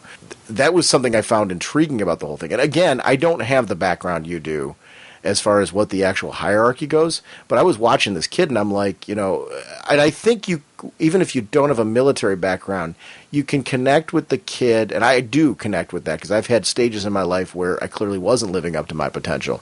I was connecting with that with this kid. I'm like sitting here, wow, this is a guy who, they're looking at him and saying, you should be this, you should be here. Why are you not? What's going on with you? And I'm finding, I think everybody can connect with that on some level at some point in time in their life, whether they're young or old or wherever, that sense of there's something inside you that you haven't clicked with yet. And we see it, why don't you? In his case, there's definitely some scars, not the one on his eye. There's some scars in there that's holding him back. Clearly, he doesn't want to be Sergeant because he does not want to be Sergeant Rock. That's why the storyline's going where it is. His dad was Sergeant Rock. He does not want to be Sergeant Rock. Yet, where did this conviction come from? Because obviously with the way that his troops speak with him with such reverence, where did that love for the military come from? Like, what did he connect with that put him in this place? I don't know. And I want to know more about that with this guy. I was completely engaged by his story because I get the idea that he's sabotaging himself. These guys are asking him why. For a lot of the reasons that you're saying, they're saying, hey, you should be bumped up. What is going on here? What's the story here? And it's funny, everything you were saying, I'm like, okay, get what Jim's going with this, because I was connecting with that this idea that he should be a sergeant. He should have gone ahead, especially with the reverence that he's talked about by his troops, and that he's being noticed by superiors for that. So I took this as that conversation to say, enough's enough. What's really going on here? And there was something about that I was connecting with. And I loved that it led from that situation where we're seeing him from the outside looking in. We started with him inside his head, in this situation where it was at the end of the first issue for him. But then we're flashed to now him going into this mission for the first time and taking a look at his sergeant from the outside. And I really loved seeing his respect for the sergeant, what he's doing as a leader, the risks that he's taking. How I would follow that sergeant into battle. And I'm not a military guy. I got a fellow who's leaping into there because he's trying to make sure that, his troops know what's what and what's going on. This is not a leader who's sitting behind a desk and doesn't know what's going on in the field. This is that sergeant is the kind of guy, first of all, I'm going to follow that guy into battle. And I've got a pretty good indicator that I'm going to have a feeling that I'm probably going to make it out better if I'm with that guy than if I'm not. Mm-hmm. Even with how the story ended for him. I still, there was something inspiring about this sergeant and the way he went in. And that was what was captivating me about it. It wasn't just Rock. I was following the whole story. I was seeing a lot of what you were saying, as far as, Rock should clearly be this officer and he should go. I'm like, okay, they're like, this is their enough is enough moment with him. What's your deal? What's really going on here? Then this I honestly felt that sergeant would have stuck with it if it hadn't been for this metahuman distraction that came in. I think it kind of threw them for a whole loop. Oh yeah, and I like seeing that connection with it's you're talking about just this going in hard hitting. You got boom out of nowhere, and they're just like, what was that? And I liked how Rock and them are dealing with just this unknown fact. Yes, this mission had a high danger factor right from the beginning, but you're in this universe that has these metas. So you're going to have this unknown factor. You're going to have something that kicks it up to 11, if you will. So I was like, yes, I wanted to see this. I needed to see this. I wanted a cool, soldier story, but you have to have the meta factor into it. And seeing them deal with this, seeing the sergeant just do that full-on, hoorah, let's go, and then, the covering with the dropping the the goose dropping down on her, trying to blast away, get a clearing. Then you got the sergeant just throwing down. There was just some cool moments, some cool human moments, but in the back of your mind, you always have that meta factor going on. And I want to see what happens next, what's going to play out later. Yeah, I think that's what really struck me about this book was, and here was the funny part. If the meta incident hadn't have come into the book, I was on board. Because by the time the meta came in, I already cared about the characters. I was into the sergeant. I'm not talking about Rock. I was into the sergeant that Rock is following. And then, I was into Rock and this idea that this guy was motivating. And the whole meta incident causing the death of, it's almost his entire group that he was with, right? If not the entire group. Did anybody survive that? I took it that most of the team survived, but the sergeant didn't. He's the one who they lost. Because the rest of the team had pulled out. Was Rock in the front when all that came down? Well, no, because there would be the other group that was inside behind the sergeant, right? There's like 5 of them? Looks like Rock was right in front of the sergeant, and the sergeant was the one who got it. So, but the other part of the team pulled out before they could. But if you look at the 3, look at the way the incident plays out, you've got 5 of them running. Yeah. The metahuman hits all the rocks and it comes caving in on them. What happened to those other 3 behind them? Because they were right behind them. I mean, there's no panel that shows them going off separately. So they're either on the other side of that or they're underneath that. And I guess I was taking it as because the sergeant was so close to Rock. Yeah. That's why we're still seeing him to hand something to Rock. I don't think the other guys are capable of handing anything to anybody. Although they could be his point of rescue. So I don't know. I took it that the others got out. And that the sergeant was the only one who got crushed. That's how I read it. Because we don't see them at the beginning of the issue when Rock's trapped there. Because I took the beginning of issue to be after this. Yeah.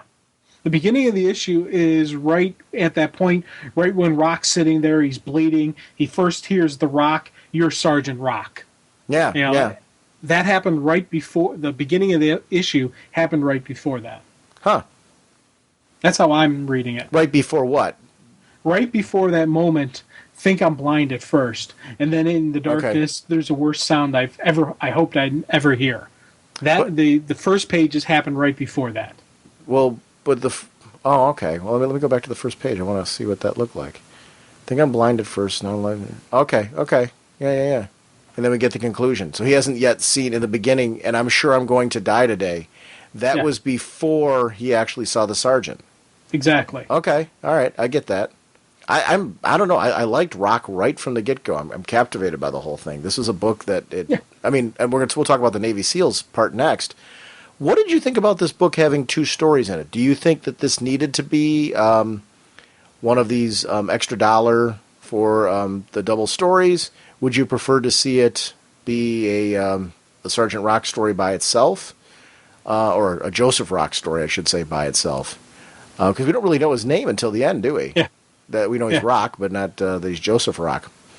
Yeah, I actually would have rather seen this just be a Sergeant Rock story. And it's funny, as I'm saying, I said earlier that I thought it was cool that we had the whole meta connection. Mm-hmm. If I had to pick my, just my ideal thing, it was we didn't need the meta in there. I thought it was cool, and I was glad to see it because this is a meta universe, and you need to have some type of connection. You do need to have that in there for that universal feel. So I'm not knocking that, but if I could have picked my ideal, I would have not had that in there, and I would have just had the one story. Because while no, Jim, cool, Jim, the Navy SEAL story is what I'm talking about. Yeah. Which has nothing to do with the meta. Right. I'm drifting. Sorry. No, okay. Because I guess what I'm saying is like, what did you feel? Because the Navy SEAL stories was like kind of like what we had with those second features from before. So I guess I guess I'm confused as you were saying the meta. I'm not sure what the meta has to do with whether or not the Navy SEALs story was there. Yeah, I'm drifting. Sorry about that. That's okay. It's my feelings on the second story is kind of like how I'm feeling with the meta is what I'm trying to get to. Okay. Yes, it was a cool story. Yes, I enjoyed it. It didn't need to be there though. This would have survived for me just as a Sergeant Rock story. Really? Now, the fact that we have this SEAL story, it's cool, and I enjoy it, and for me, I'll pay the extra $1, but they didn't need to have it in there. Did you like that story? Oh, yes. Yeah, I completely enjoyed it. Just like I completely enjoyed the fact that the Meadow was in Sergeant Rock, but for me, the story on its own stood by itself. Well, we don't know where the meta's going, and we don't know where the meta's going in Sergeant Rock, right? In the Rock story, I should say. So I don't. I guess to me, I don't feel like I know enough about what is the meta thing. Just as a way to have put them in this situation. Like we don't even know if that's good. Like realistically, we might not see the meta again. Because I mean, this doesn't have to be about the meta. It could be, could very well be about the meta, but I don't know that it necessarily needs to be from where this is going, other than that it caused the incident that caused him to be in that situation. The Navy SEALs story, though, I really liked. Like, I don't know, I'm going to be curious to see if I feel this way about all the backups, but this one I really liked because the team right away, I love this whole aspect of your buddy goes down, and the one guy's putting himself on the line to stay there with him. Like, you got a sniper who's taking out everybody, or, is trying to take out everybody, and you're really trusting the other two guys, Tracker and Ice, to defend you and take out the sniper in enough time for you to live. And the direction, the first thing I liked about it, I liked the length. I've always been a fan of the second features. We mentioned that back in the day. And I don't think every book needs them. But this is a great example of, I thought this story was very different than the Sergeant Rock story that was ahead of it. I liked seeing the two guys as they were making their way through. I think in a tense situation where you're prone to let fear overtake you, I think this shows that these are two veteran, soldiers. They've been doing it long enough that they know that, hey, we need to make small talk along the way to keep our minds from letting fear overtake us. So it was something where I'm like, okay, I'm connecting with these guys. These are true men who are, recognizing let's keep each other busy. We're focusing on the task at hand, but let's also keep this sense of camaraderie and keep ourselves from panicking, because we got our two guys down behind us. The two of us got a lot of pressure on us. Let's not lose it on our way to our objective. Then we get to the objective. It's all business with these two. That was where it really changed. That whole discussion took place before they got inside. Once they got inside, I thought this was great because the only time they talked about anything else was when Ice made mention Tracker made mention that the sniper was shooting, and this could mean death for the guys outside.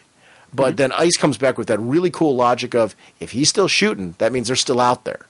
So, we've still got time. We have got to, keep it together. We've got to finish our mission here because we want to make sure that doesn't happen to two of them. And then the kid being the one that was doing the shooting was something that totally, threw me for a loop. Do you think the kid was the one that shot down the friend and that's why the kid was so distraught?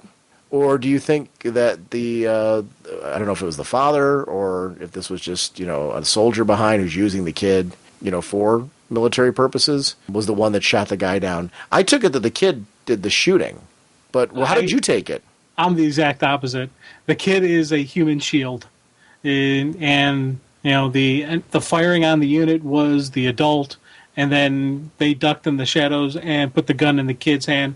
It was just exactly how this played out, where getting the soldiers to drop the guard or get the soldiers to kill the kid and then jump out and take them down while they're concentrating their fire on the one target. That's the kid shooting through the window, though. If you take a look in the shadows there, that looks like the kid to me, not the adult coming through the window, firing on the soldiers. In which one? The ones I'm talking about right before we actually see the kid. She's just a scared kid. 2 panels before that, the shadows coming in the window. That was the kid coming in the window. Because they spin around and they're looking at the kid. So the kid came through the window first. So I think that was the first time that kid fired that machine gun. Okay. The adult pushes the kid's hiding behind the filing cabinet. The adult pushes the kid out. The kid's like does the shots and then standing there. The kid came in through the window, dude.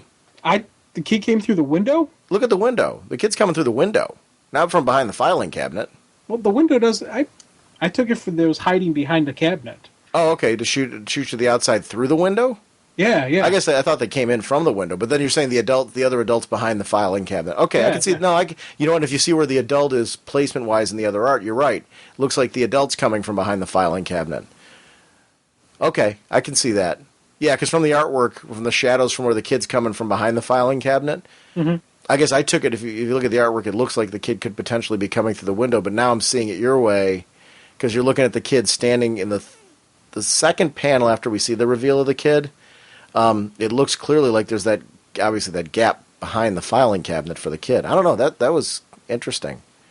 I was curious to see the kid. I thought this was a cool short story, and what I liked about it was I liked that immediately I got this idea of this squad of 4, the one guy sacrificing himself to protect Mike.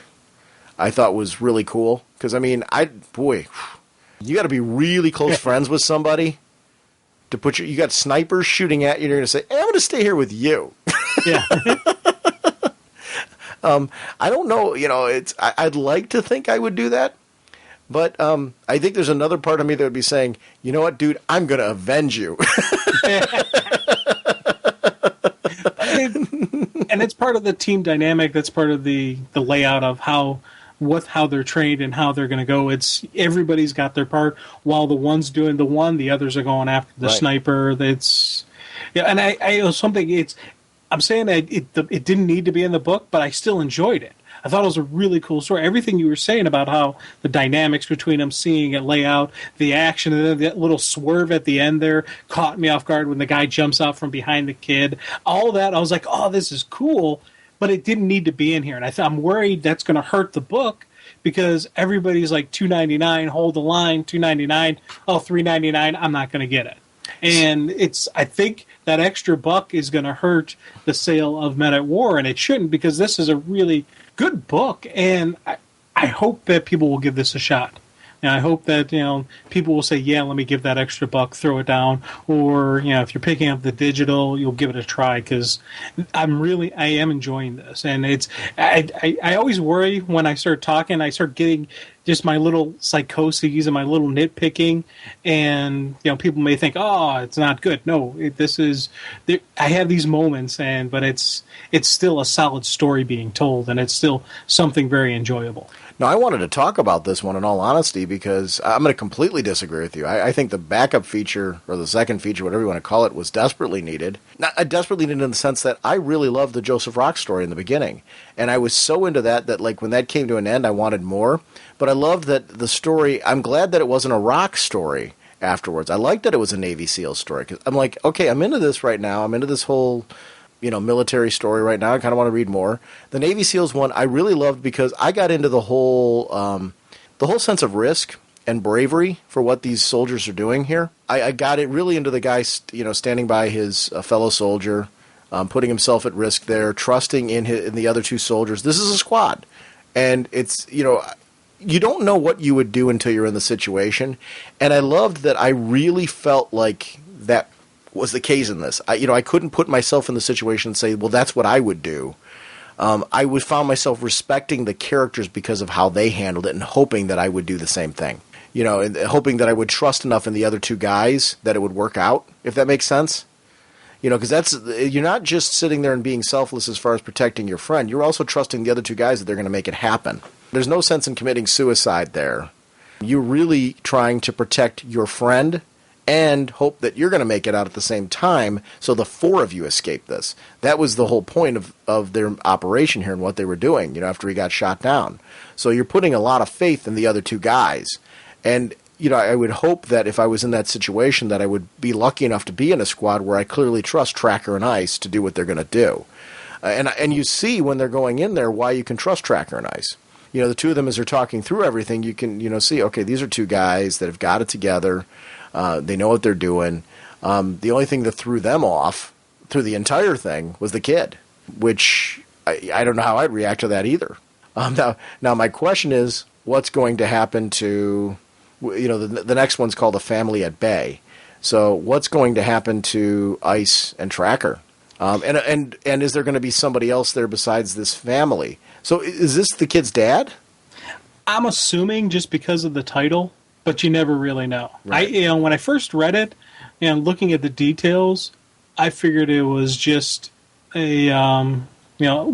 just somebody. Yeah, I didn't think of it as father and daughter. I thought of it as just two completely different people, but using the kid as a human shield.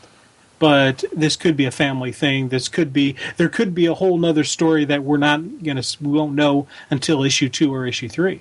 See, for me, I have no issue with the extra money for as long as I'm getting the extra story pages. That's the key there for me. If this is a $3.99 book and I was just getting the Rock story, I would keep following because I like the Rock story enough, but I'd be like sitting here saying, okay, why are we doing a $1 jump with no page count increase? In this case, I don't mind the $1 jump for this. I do share your worry not from a book quality standpoint, because I think the quality is there. I share your worry because, and this is the same thing, we're going to talk about this when we talk about All-Star Western, because I believe that's also a $3.99 book with a second feature as well, if I remember correctly. And I'm a Jonah Hex junkie, so I'm hoping that one, has a similar success because of this. I think what might be in the favor of this one is because it's the only military book in this lineup, and I'm hoping it doesn't wind up going the wayside because of it. I'm with you. You and I are kind of in the same page in our worries on this book with the price point, not the quality. Right, exactly. This is my comments of it not being needed in there solely because you think about back when they started doing the second features in the titles, and DC came out and said, hey, this didn't work for us. We tried to give you more page count, we tried to give you the second story, but that's still, you guys didn't want that. You wanted the $2.99 line. And they dropped, they made the choice to drop the second stories. I'm worried that that's going to hurt this. Now, I thought I saw on the source that every single title has sold out, so that I would assume that means this one as well, and everything's going to at least the second printing. So that makes me feel good that people did give this a try, and people did, actually did read this and accept the $3.99 and go for it. So. Yeah, I'm really hoping that this book is doing well because it was one that I wanted to touch on because it really surprised me.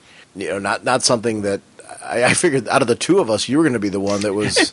And I know you're enjoying it. It was for me right from start to finish. I could not wait to talk about it.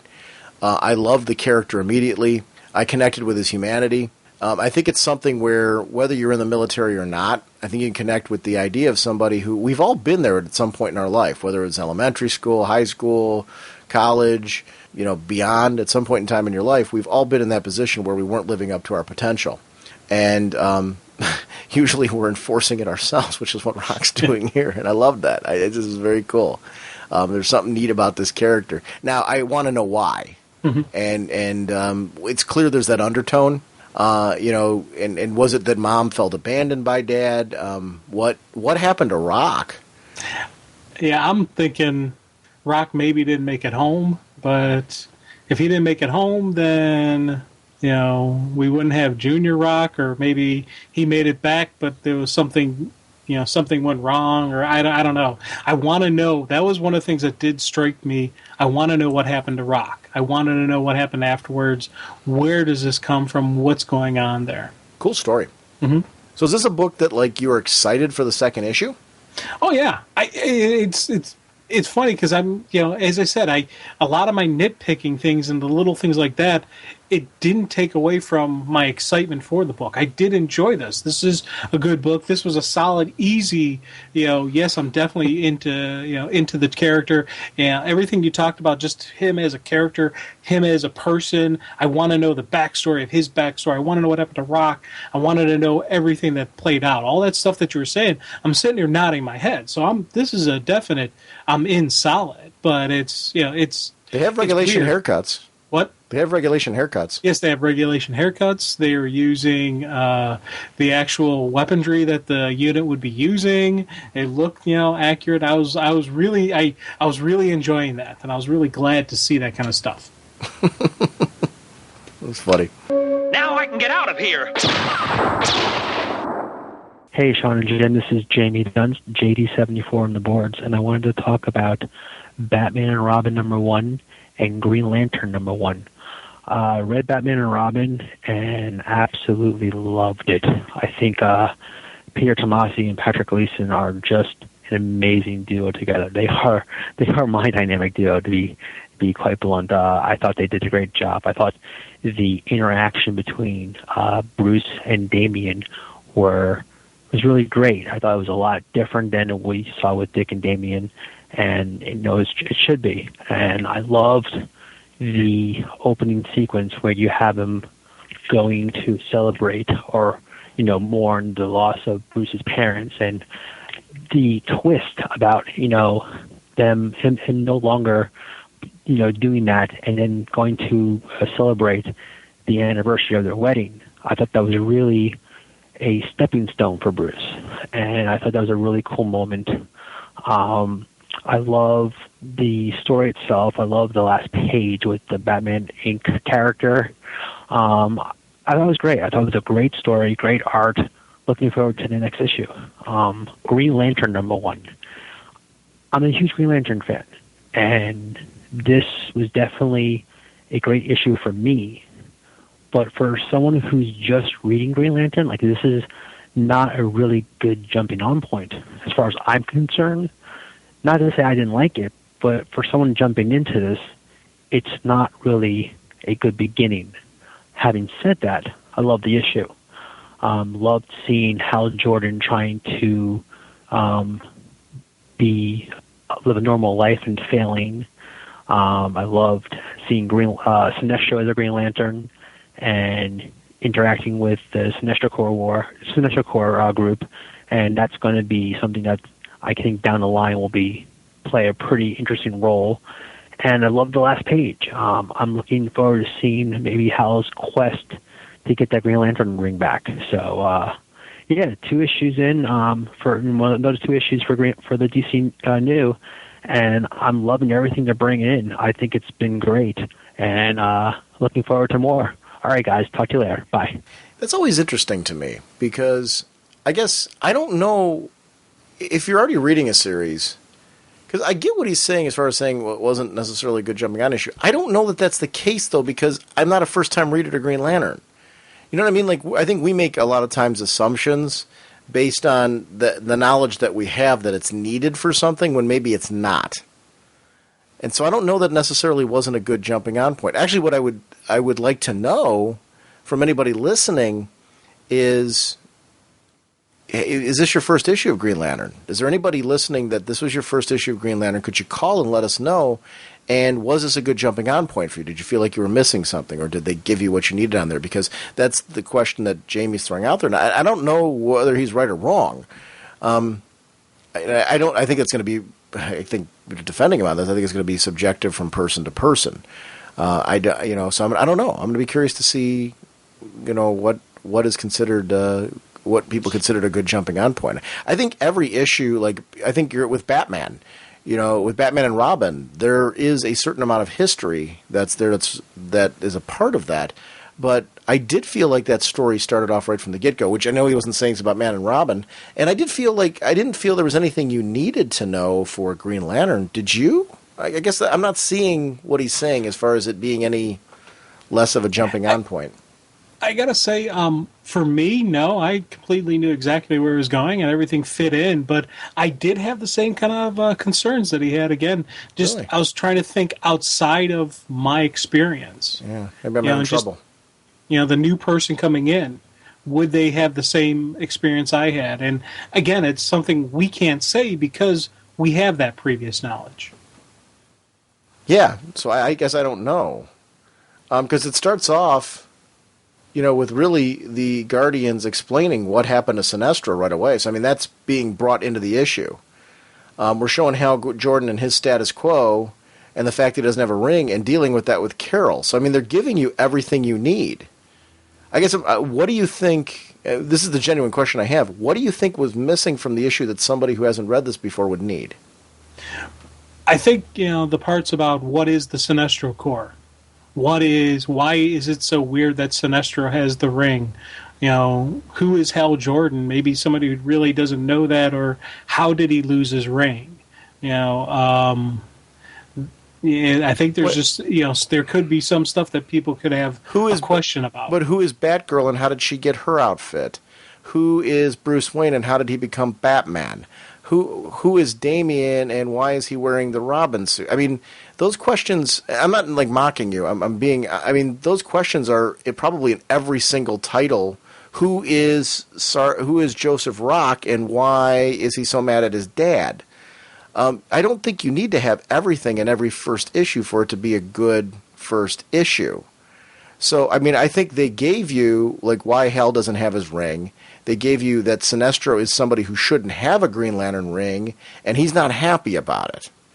And the fact that he used to be a part of the Sinestro Corps is in there. But I think we're going to find out gradually along the way more about the Sinestro Corps for people who haven't before. I guess I don't know how much do you really need to spoon-feed people in the first issue? I don't know. That's the question. That's the thing. I don't know exactly what they need to throw out there and how much they do need to throw out there. Maybe this is completely enough for everybody. That's one of the reasons that, I'm not a writer, is because I don't know how much I need to give, how much you need to let them know, how much, I don't know the balance. I don't know what is too much, what is not enough. And it's something that I do give a lot of credit for these creative teams, because they're putting out some stuff and they're doing something that I have no way of knowing how to go about it. The only thing I'm doing is just kind of guessing. Is this enough? Is this a concern? We'll see what happens as the time plays out. For me personally, it was a wonderful story. I deeply enjoyed Green Lantern. I was really excited for issue 2 when it came out, and same thing with Batman and Robin. I'm really excited to see what's going to happen. I love the dynamics between Damian and Bruce, and I thought they're both wonderfully written stories that, I'm very passionate about. So, but as I'm reading this, the question that always lingers in my mind is, what about the new person? What about the person who doesn't have my history with it? Is this a jumping on point for them? I think you're going to have questions with any series like this where it's continuation of a series that had been going previously. But I thought this issue gave a status quo jump-on point for both Sinestro and Hal. I guess what don't we know about Sinestro's current status from this issue? Or Hal's? I mean, that to me is a jumping-on point. Like, you can pick up this issue right now and Hal used to be a Green Lantern, not happy about the fact that he's not, and really is trying to discover what his identity is in the world without being a Green Lantern. Where does he go from here? He and Carol are have a relationship, which is clear from this issue. There's something holding them back. Carol and Hal, in their own ways, want a future with each other, but there's things that are holding them back from pursuing that future together right now. And, a lot of it's Hal. So, I mean, there's a lot laid out in this issue that I thought is foundation pieces for who everybody is on the end of things. I guess what I really enjoyed this issue because I thought it answered a lot of questions that I would have going into the issue. And I'm talking about not from a reader who's first time reading it, for a reader who's jumping on to where is the book going now. And I think that is the starting point for the issue, if that makes sense. Because I felt like it was a starting point for me for where the book's going, so I can't imagine that being any less of a starting point. I'm just throwing out a hypothesis here. If I felt like it was a starting point for me, I can't imagine it not being a starting point for somebody else. But that's why I guess I'm throwing out there, I would love to hear somebody who maybe, if you weren't reading Green Lantern before, is it? Because he's posing an interesting question, Jamie is. And I don't mean to dispute, I think it's interesting. So he's threw the question out there, and it's an incredibly interesting question. I don't know if I'm right or not, so I'm not trying to throw that out there. I'm just trying to throw out another side of it, because he threw out one, and I'm trying to throw out another. I guess I didn't have that experience with the book. My experience was I thought it was a great jumping on point, in the sense that, for me as a reader, it was a jumping on point. Because we've wrapped up and put Sinestro in this position. I had a ton of questions. Okay, why is Sinestro on the cover? And because that was something we discovered that Sinestro was going to be on the cover before we knew why he was going to be on the cover. As a reader jumping onto this, it told me right from the get-go why Sinestro was on the cover. That was right from the beginning, which is the first major question. Then the next question that logically comes after that, what happened to Hal? And they go into that. So, I mean, I think it's the major questions, the major beats that you should be asked. Now, does it give you everything? You threw out some questions that are legit and genuine that aren't there. But, it's like the whole Batgirl question. Remember we talked about Batgirl and how much we love that book? great jumping on point for Batgirl, but it doesn't answer every single question you're going to have. There's got to be those are things that hook you into next issue. Like for that person who doesn't know who the Sinestro Corps is, that's something to hook them into the next issue. Like I think there was enough here to get somebody interested in following the storyline. Mm-hmm. And they gave you a battle with Sinestro. See, to me, by the point they got to Sinestro encountering the Sinestro Corps, we don't need any more explanations at that point. We need a battle. We need a fight. And that's what we got.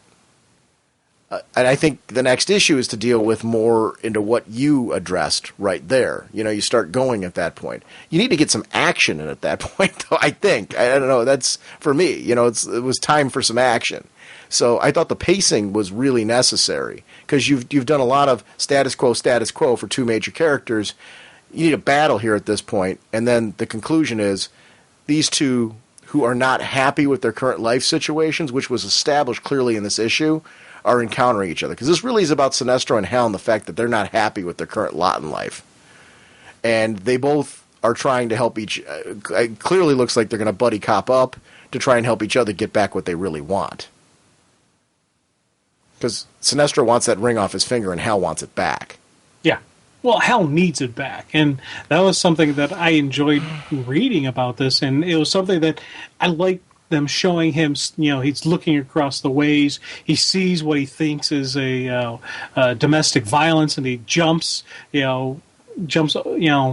7 floors above through the window, and then ends up he's beating up an actor. And it's an actual movie set, not going on in real life. And I thought that was a cool moment, showing the hero, showing Hal Jordan having, seeing something, he's got to take action, he's got to do the right thing. And it's, when I was reading this story, I loved this. I absolutely was, going crazy over this, and especially the ending, seeing the two of them, who I know hate each other, have to work together. And, it's, for me, I thought this was a brilliant story. And I get worried about stuff. And I do get worried about the universe, and I get worried that something's not going to go right or something like that. And people are going to, I'm lost, I'm confused, I'm not going to try, because, sometimes people they're not willing to take the effort. That's what I'm worried about. I don't think there is effort needed here. I think we worry too. I think sometimes we who are in the know of the continuity because we're reading the book get too worried about that stuff. And I think we turn people off to books because of that. I'm going to go on the other end of this and say that I completely disagree. I think this book gave you exactly what you needed to know. It got to the basics of these are the two characters that we're currently dealing with in Green Lantern.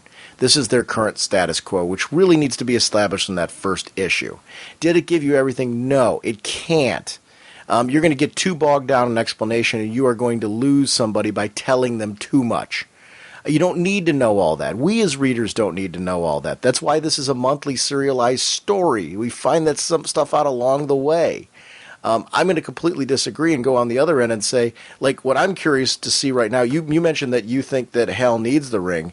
I think what we're going to find is whether he's got the ring on or not, he's still Hal, and I think he needs to discover that. Because I think I've got a major problem with the fact that he feels he needs the ring to have an identity. I think the man has an identity with or without the ring of who he is. And I think that's going to be an interesting exploration in all this. And I think Sinestro needs to come to peace with something, too, because who knows what's going on with him. Why is that ring attached to him like glue? What don't we know? There's questions that are out there at the moment that I think are major parts of the story, and I think this issue laid both of those scenarios out there, because I think the pivotal direction of this run currently right now is, why is Hal not Green Lantern, and what does that mean for him? Why is Sinestro stuck as Green Lantern, and what does that mean for him? And I thought those were clearly established in this first issue. You need to get down to those simple basics right in the first issue for the new reader. Everything else that you're talking about are things that you do need to know as a Green Lantern reader. Absolutely, I 110% agree with you. But a first-time reader does not necessarily need all of that thrown at them in the first issue. You're going to scare somebody away. Give them the basics of where your current storyline is going. Feed it along the way as it goes, when it's necessary. None of that's necessary right now. Did we need like 10 pages in this of explanations of the Sinestro Corps? No, because it has nothing to do with what's going on with Hal and Sinestro at the moment. It's stuff that's going to be interesting as Sinestro encounters them And that's when you're going to start discovering more about the Sinestro Corps through Sinestro's encounters with them and start realizing, well, why is it a problem that Sinestro has to fight these people? And I think that's what a new reader is going to need to discover it as Sinestro has to fight them more and more because of his current predicament. And that's where they'll discover who the Sinestro Corps is. I do agree with you that during this run they do need to discover that. I don't think they needed that in this issue. I think they needed to care in this issue that Sinestro is not happy about the fact that he's got a ring on. And as a reader, what's intriguing is if you threw a Green Lantern ring on my finger right now, I would be a very happy camper. Why is this guy not? That's interesting. So I think for a new reader, you've got a really interesting hook right now. And for a person who came from the film or, they knew Hal as a kid or, that type of thing, why is the guy who had it no longer Green Lantern and what does that mean for him? That's the other intriguing thing about this issue. I think those were both laid out very well. So I guess I'm going to go on the camp that I'm completely on the other side. I might be wrong, and I would love any first-time reader of this, if you think I'm wrong and you were like, what the heck is going on here? Tell me. Because, I'll accept the fact that I was wrong on this, but I think we as a lot of times as fans, and I'm guilty of this, so I'm not throwing you under the bus, I a lot of times get way too worried about, fans need to know this, they need to know that, they need to know this. Dude, think about when you started reading DC. How much of the DC history did you really need to know to start enjoying some of the books? You discovered things along the way. Some of it was out of interest. You might have started exploring it yourself. But did you really need to do a ton of groundwork to really enjoy it? I mean, wasn't it okay that there were just some things that just didn't know? I might have known more than you did because I read more. But did that really change your enjoyment of those issues? That you didn't know those things? You see what I'm saying? I think we get too bogged down as fans and think that because we know, that's some kind of exclusive club we're in. And I'm not saying Jamie's doing this. This is just you and me in our debate right now because Jamie only had a few minutes to talk about this. We're kind of going way beyond where Jamie went with this. So I'm not really throwing him under the bus at all. And I want to separate that from this at the moment. Just go in our debate on this. Did you really need that, though, as you started as a reader? Because when we started this show, we went through every single one of the 1 year later titles. Most of those you had little to no exposure to the characters. How much did you really need to know? Yeah, we hit the ground running, and part of it was that was one stuff that made some of our discussions so much fun and interesting because I had you to sound stuff off of, like, hey, what's up with this dude? Who's this person? Where's that from? Oh, yeah. And that's where my connection came through. Without having that person that bounce things off of, my comic experience could have been different. Except nowadays, if you really want to know, plop on a computer and type it in. I don't think there was anything in this issue though. What did you need to know? What do you? I'm being 100% honest with you. What you mentioned the Sinestro Corps, and I'm not mocking you. I'm not seeing what you're saying. You mentioned about this Sinestro Corps thing. What did somebody really need to know about the Sinestro Corps for this issue? This issue I'm talking about, not where the storyline's going, because you and I are in firm agreement in this storyline. You have to establish at some point what they're all about. Yeah, and to be honest, I don't know if someone would need that. I'm playing the what if, looking at, I'm doing what I normally do, where I look at, and unfortunately, I look at what could go wrong. What could go wrong, and it's the reboot. I enjoyed this story so much, I am worried about stuff that's the continuation. Doesn't have that same fresh start. We talked about the Men of War. That had a very fresh start to the story. Yeah, there was a lot of unanswered questions about who is Sergeant Rock, what happened, where that, but it's still, the story itself had a fresh start to it. It felt like I was at the very beginning of the story. With the Green Lantern, I'm continuing on previous stories, and has me concerned that someone's going to say, this is issue 1, what happened before? It's all this other stuff, and that's where I'm concerned about. Do you have the same concerns when you read into the Batman books? Nightwing. Nightwing was Batman previously, which was established in there. Did you feel that, Nightwing, with the fact that character had history, you needed, I guess what I'm saying is this isn't exclusive to Green Lantern. The Batman books had that. I guess I didn't feel for any of these titles. I think sometimes we feel that the characters having a history is somehow a problem.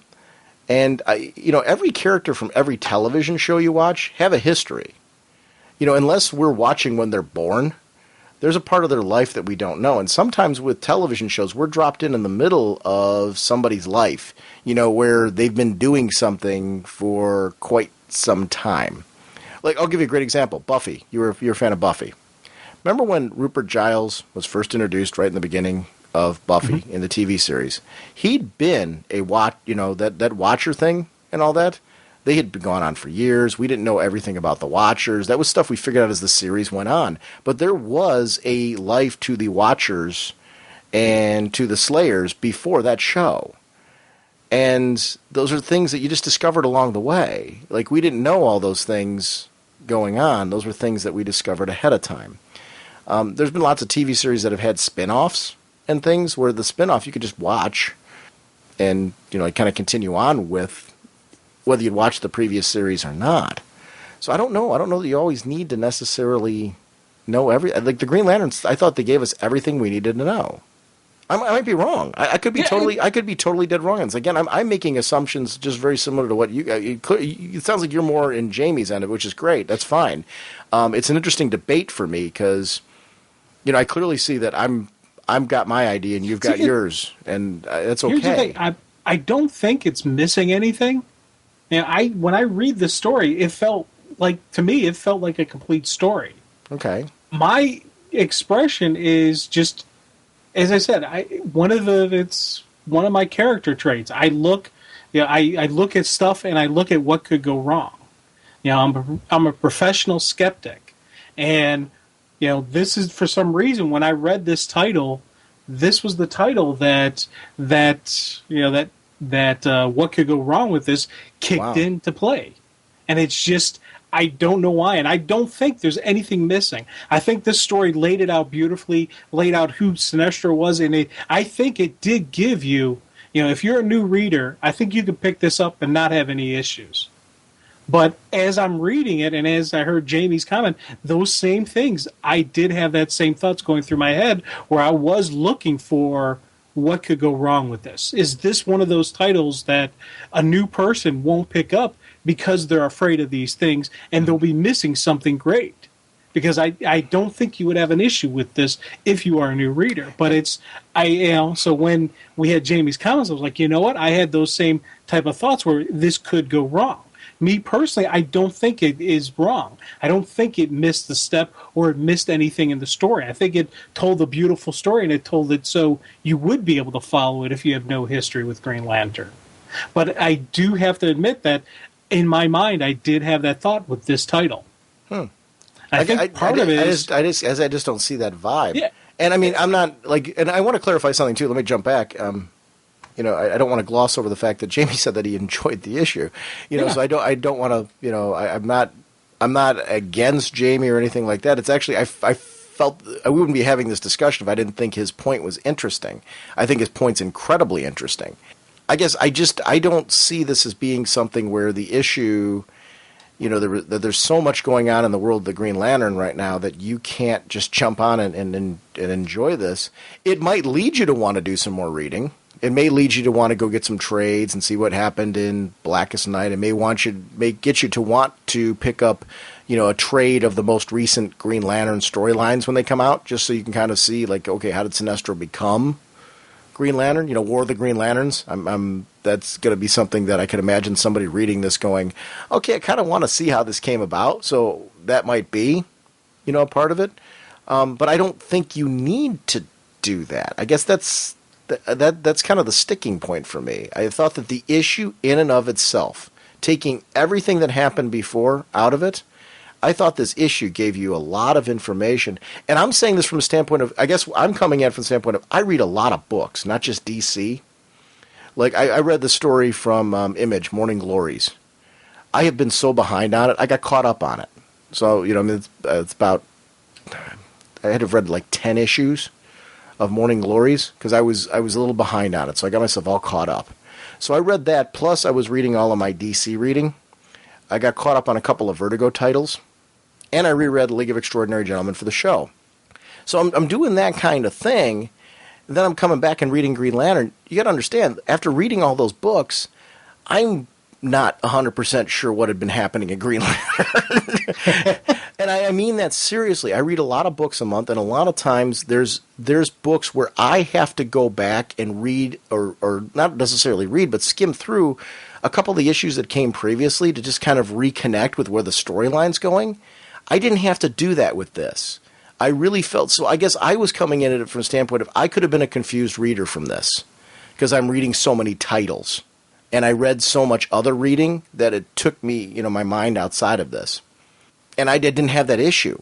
So I guess from my standpoint, that was where I thought it was a success, and it was a good jumping on issue because it gave me everything I needed. So I guess I'm coming at it from a different perspective from that because I could have been potentially confused because of how much reading I was doing outside of it, and I wasn't. I really needed a refresher with what was going on with Green Lantern, and this issue gave me that. So that might be where I'm coming at it from a different perspective because I needed that, and I get what you're saying as far as your worries, and that you needed, that I don't know. It's an interesting point on these things because I didn't get that vibe at all, and I guess that's why I'm so adamantly defending it. So I don't know where else we can go from this because I think you've made your point pretty clear. So I mean, and I don't know that necessarily. I feel like this is about swaying either side.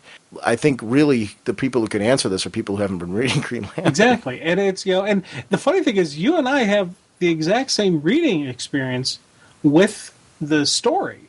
I'm in 100% agreement with you that the story gave you everything that you needed to know about the Corps. Okay. If someone's never read Green Lantern book, I would 100% firmly hand it to them, say, don't worry, you'll be fine with this. Just read it and enjoy it. So we're 100% on the same thing. It's just my little neuroses that I have that you don't have that it's got me asking these questions. See, and I don't fathom that because if you made the statement right now saying I wouldn't be comfortable giving this because Jamie's saying that. So at least that's the way I felt. I think Jamie was saying that he didn't think that this was necessarily a good jumping on issue. That was what he said. And I'm not knocking him. He's, read this, and that was an impression that he came off with. We've almost got 3 different impressions here. We've got Jamie's, we've got yours, and we've got mine. Yeah. We've got this triangle of impressions, which means there's probably a lot more than that out there. But, I mean, I did not think that this was... When you start making the statement that you could hand this issue to somebody who's never read Green Lantern before and you'd be comfortable doing that, that to me says mission accomplished. Right. Yeah, and so we're in agreement on that part of what this was. So what's the worry?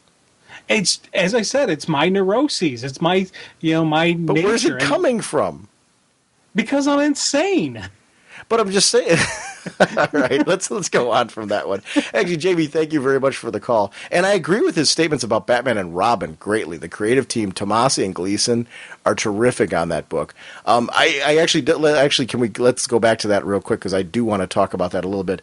I loved seeing Bruce have that talk with Damian and talking about how he's in a different place now. He's been through so much. And this is a great example of where that's another issue, going back to what I just defended here with this one.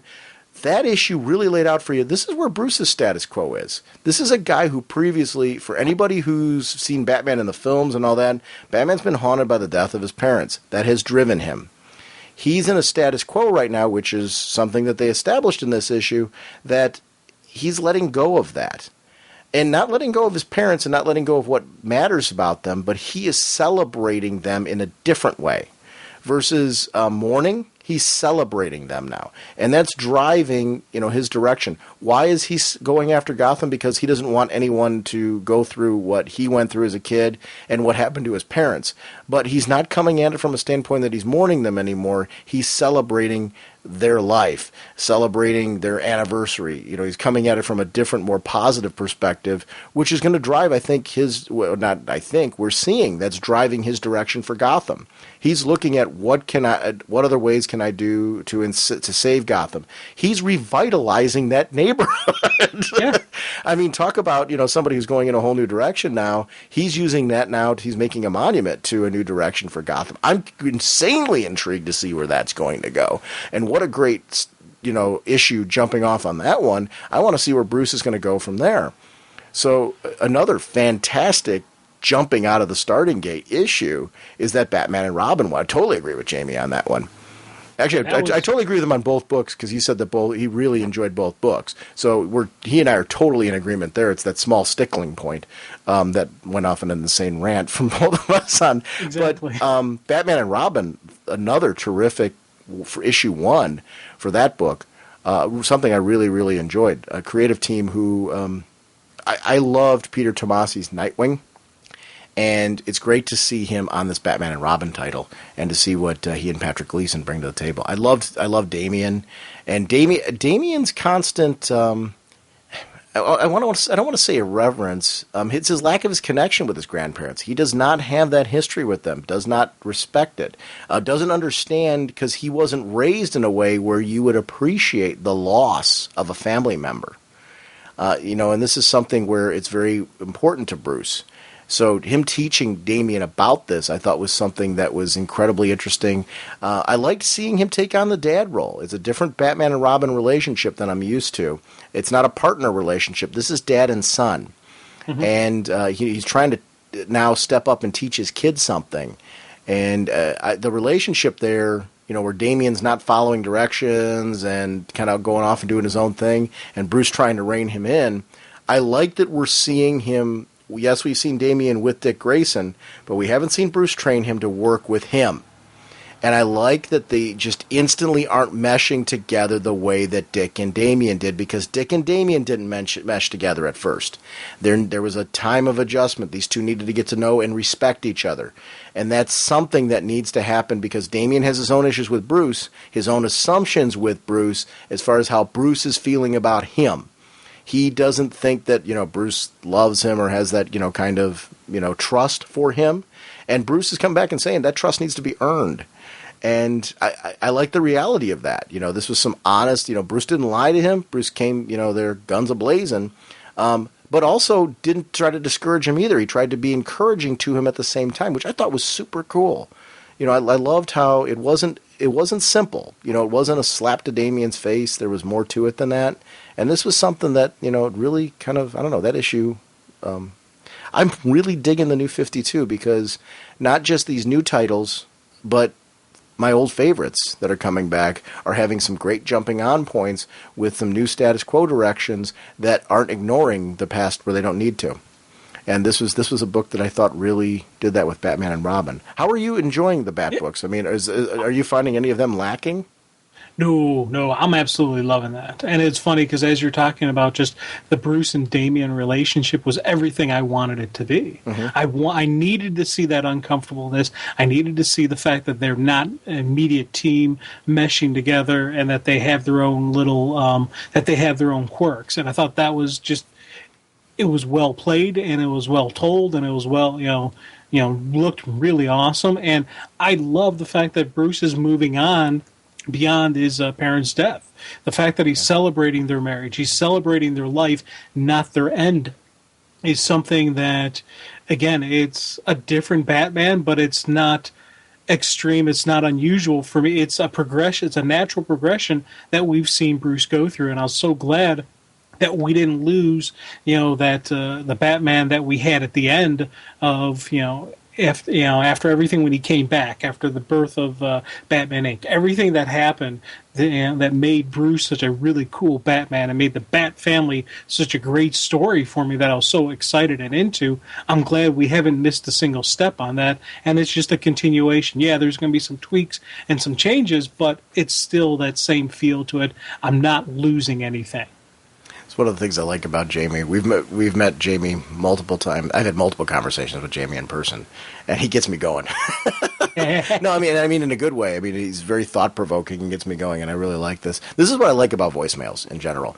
All of the ones that we've had on this episode have been just very thought-provoking and have gotten me going. We don't all have to agree on any of this stuff. We really don't. And it's not necessarily about being right or wrong. I don't know that there is a right or wrong with opinion. That's what makes it an opinion. So, but it's fun to debate them and to think about them and to question, when a question like this is posed, what does it mean? I would be curious, anybody out there, with any of these number ones. Were there books? Actually, let's take it out of the Green Lantern thing and throw Jamie's question out there a little bit more broad spectrum. Was there anyone that felt that a number one issue that they read was an incredible jumping on point where it just gave you this new understanding of a character? And was there anyone that you felt wasn't a good jumping on point? Because I do want to focus on the, let's direct people to titles that they may not have picked up out of the New 52. But I also wouldn't mind hearing, are there any titles that you guys felt weren't a good jumping on point for you? Not ones where we're, speculating, because you see what happens when we start doing that. Yeah. Jim and I won't shut up. Me in particular. But so I'll throw myself under the bus with that one. But I would be curious to see that. Any of these titles that you felt didn't give you enough to get the concept. That would be interesting to see what people were thinking. Hey, this is Comic Freak in Boston. Comics Freak on the forum, although I don't post that often on the forum. I'm willing to say thank you for so much of the work you're doing reviewing the new DC 52. I am very excited about this, but I'm one of those people who has been taking advantage of the DCB service. So I'm going to be a month behind. I'm only going to get it shipped once a month. So I've already ordered number 1s, number 2, and number 3 of all the new DC 52. And I checked the Justice League. I got that, I have to say. And I'm very excited to get the rest of the number 1s. But it's been great hearing your initial thoughts and impressions. I'm really impressed with the way DC's rolled this out. I'm sure there's certain things they could do better. But they've helped me turn the corner. I have a storage unit full of long boxes. I cannot tell you how many long boxes I have. My collection goes back to the 50s. I started reading comics when I was a little kid in the 70s, and I got rid of my collection in the early 80s, and then I went back, and I've gone back over the last decade or two and gotten old issues, and I have a huge collection. And now I'm ready to go digital. And I got the JLA, and I got the combo pack version, and the digital copy, and I've had the Comixology app on my iPhone, but I am now jonesing for an iPad or a Nook Color or something that's going to let me read comic books, and I'm just really excited about the new DC, as well as moving on to some online reading of comics. I'm probably still going to buy some paper comics, but I think that this is the start of a new trend. It's nice to see DC ahead of the curve, and I'm looking forward to getting your thoughts about that. So keep up the great work. Cannot wait until I read the first issue of the new DC 52, and you may be hearing me call back in a couple of weeks. Thanks a lot. Bye. I actually get really excited when I hear people get all pumped up for, and that's been a consistent, every phone call we've gotten, having people who are pumped up in some way for the new 52. And even our last insane debate was really coming from a passion for what these titles are doing and delivering right now, because we want them to succeed. So that was really interesting. Are you still buying? Did you once again buy all the titles on Wednesday? Well, I tried to. This is the first week where I couldn't completely, I failed my mission. Wow. I was unable. There's one title that I went to 5 comic shops in the greater Cleveland area, and they were all sold out of the title. What was it? Nightwing. Wow. So I had to wait until my DCBS order came so that I could read it. Because I've gotten a couple emails from people asking me if I'm still ordering from DCBS. And yes, I'm doing a full order. And I took advantage of the nice deal that they had about, with 50% off and just to get the full everything. So I'm doing that, but I'm also going to individual shops and buying them still. And I was originally thinking I was going to do it for the first story arc, and now I don't know if I'm going to keep doing that. I think because it's a lot of work going through 2-3 shops, sometimes 4 this past week, and just finding the time to hit the shops going, you got it? Oh, okay. Hop in the car, drive to the next one. So I don't know if I'm going to continue on beyond issue 1, so I think this may, next week, tomorrow may be the last time that I'm actually running to the shop and getting the number 1s. Well, I think that's it, isn't it? Yeah. There's no more number 1s. No, but I was going to continue on through 2, 3, and 4, Okay. and keep doing this. The way you said it was, though, I think tomorrow might be the last time I'm going to the shops to get the number ones. Yeah. Well, yeah, you know what? You're right. It is, yeah. For a lot of people, that's going to be tomorrow. You know what I meant. Go by what I mean, not what I say. That's great. You know, the following week, I think you should go to the shop and get the number 2s. Yeah, you know what? I'm still. I know you through our show account. You're getting all your books through DCB Service that way. I'm getting them all from DCB Service through the app. I'm going to their website, like one of our listeners mentioned before, and I'm getting them every week from the app, right from DCBService.com. I'm loving it. I love the app. I love getting them on Wednesdays that way. You know what, though? I love hearing your stories about searching for them, how you were doing that, because there's something fun about hearing that passion of the hunt. Yeah, because I've been there so many times doing that and hunting for it. I'm living vicariously through you with that experience while I was reading Nightwing. Yeah. Uh-huh. Just so you know, I'm calling you number 1, pal. I couldn't resist. Wasn't that a great issue? Yeah. That was another one right out of the starting gate. Hey, Sean and Jim, this is Jamie Dunn, JD74 on the boards. Wanted to go over some books that I read today and I thought were really good. The first one was Green Lantern Corps, number 1. Really, really enjoyed it.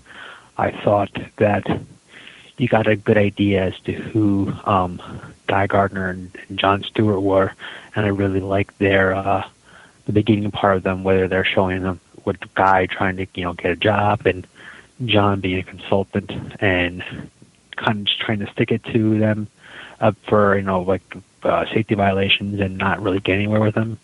I thought the story itself was really good. I thought going forward, I think this was really what I wanted to see from a first issue of a Green Lantern. I think anyone who reads this will get a good idea of what they're about. So that was really good. The second issue I read was Wonder Woman number 1. I liked it. I think I may go to trade on it because budget issues, but I really think Wonder Woman started out really well. I'm very curious as to where it goes, but I think I'll just go and trade on that one. The last one I want to talk about for this phone call is Tiny Titans. I thought this was, as always, funny. I loved the Beast Boy and the Doom Patrol, and I thought this was a real fun book. And that's it for now. I'll probably call back for 2 other books, but I'm really loving DC, and right now the biggest problem I'm having with DC is that there are too many books that I am really interested in that I think have really cool concepts, and I don't know what to buy because they're all so good. So looking forward to the show. I'll talk to you guys later. Bye. He is so right. Yeah. 52 titles, man. Twice.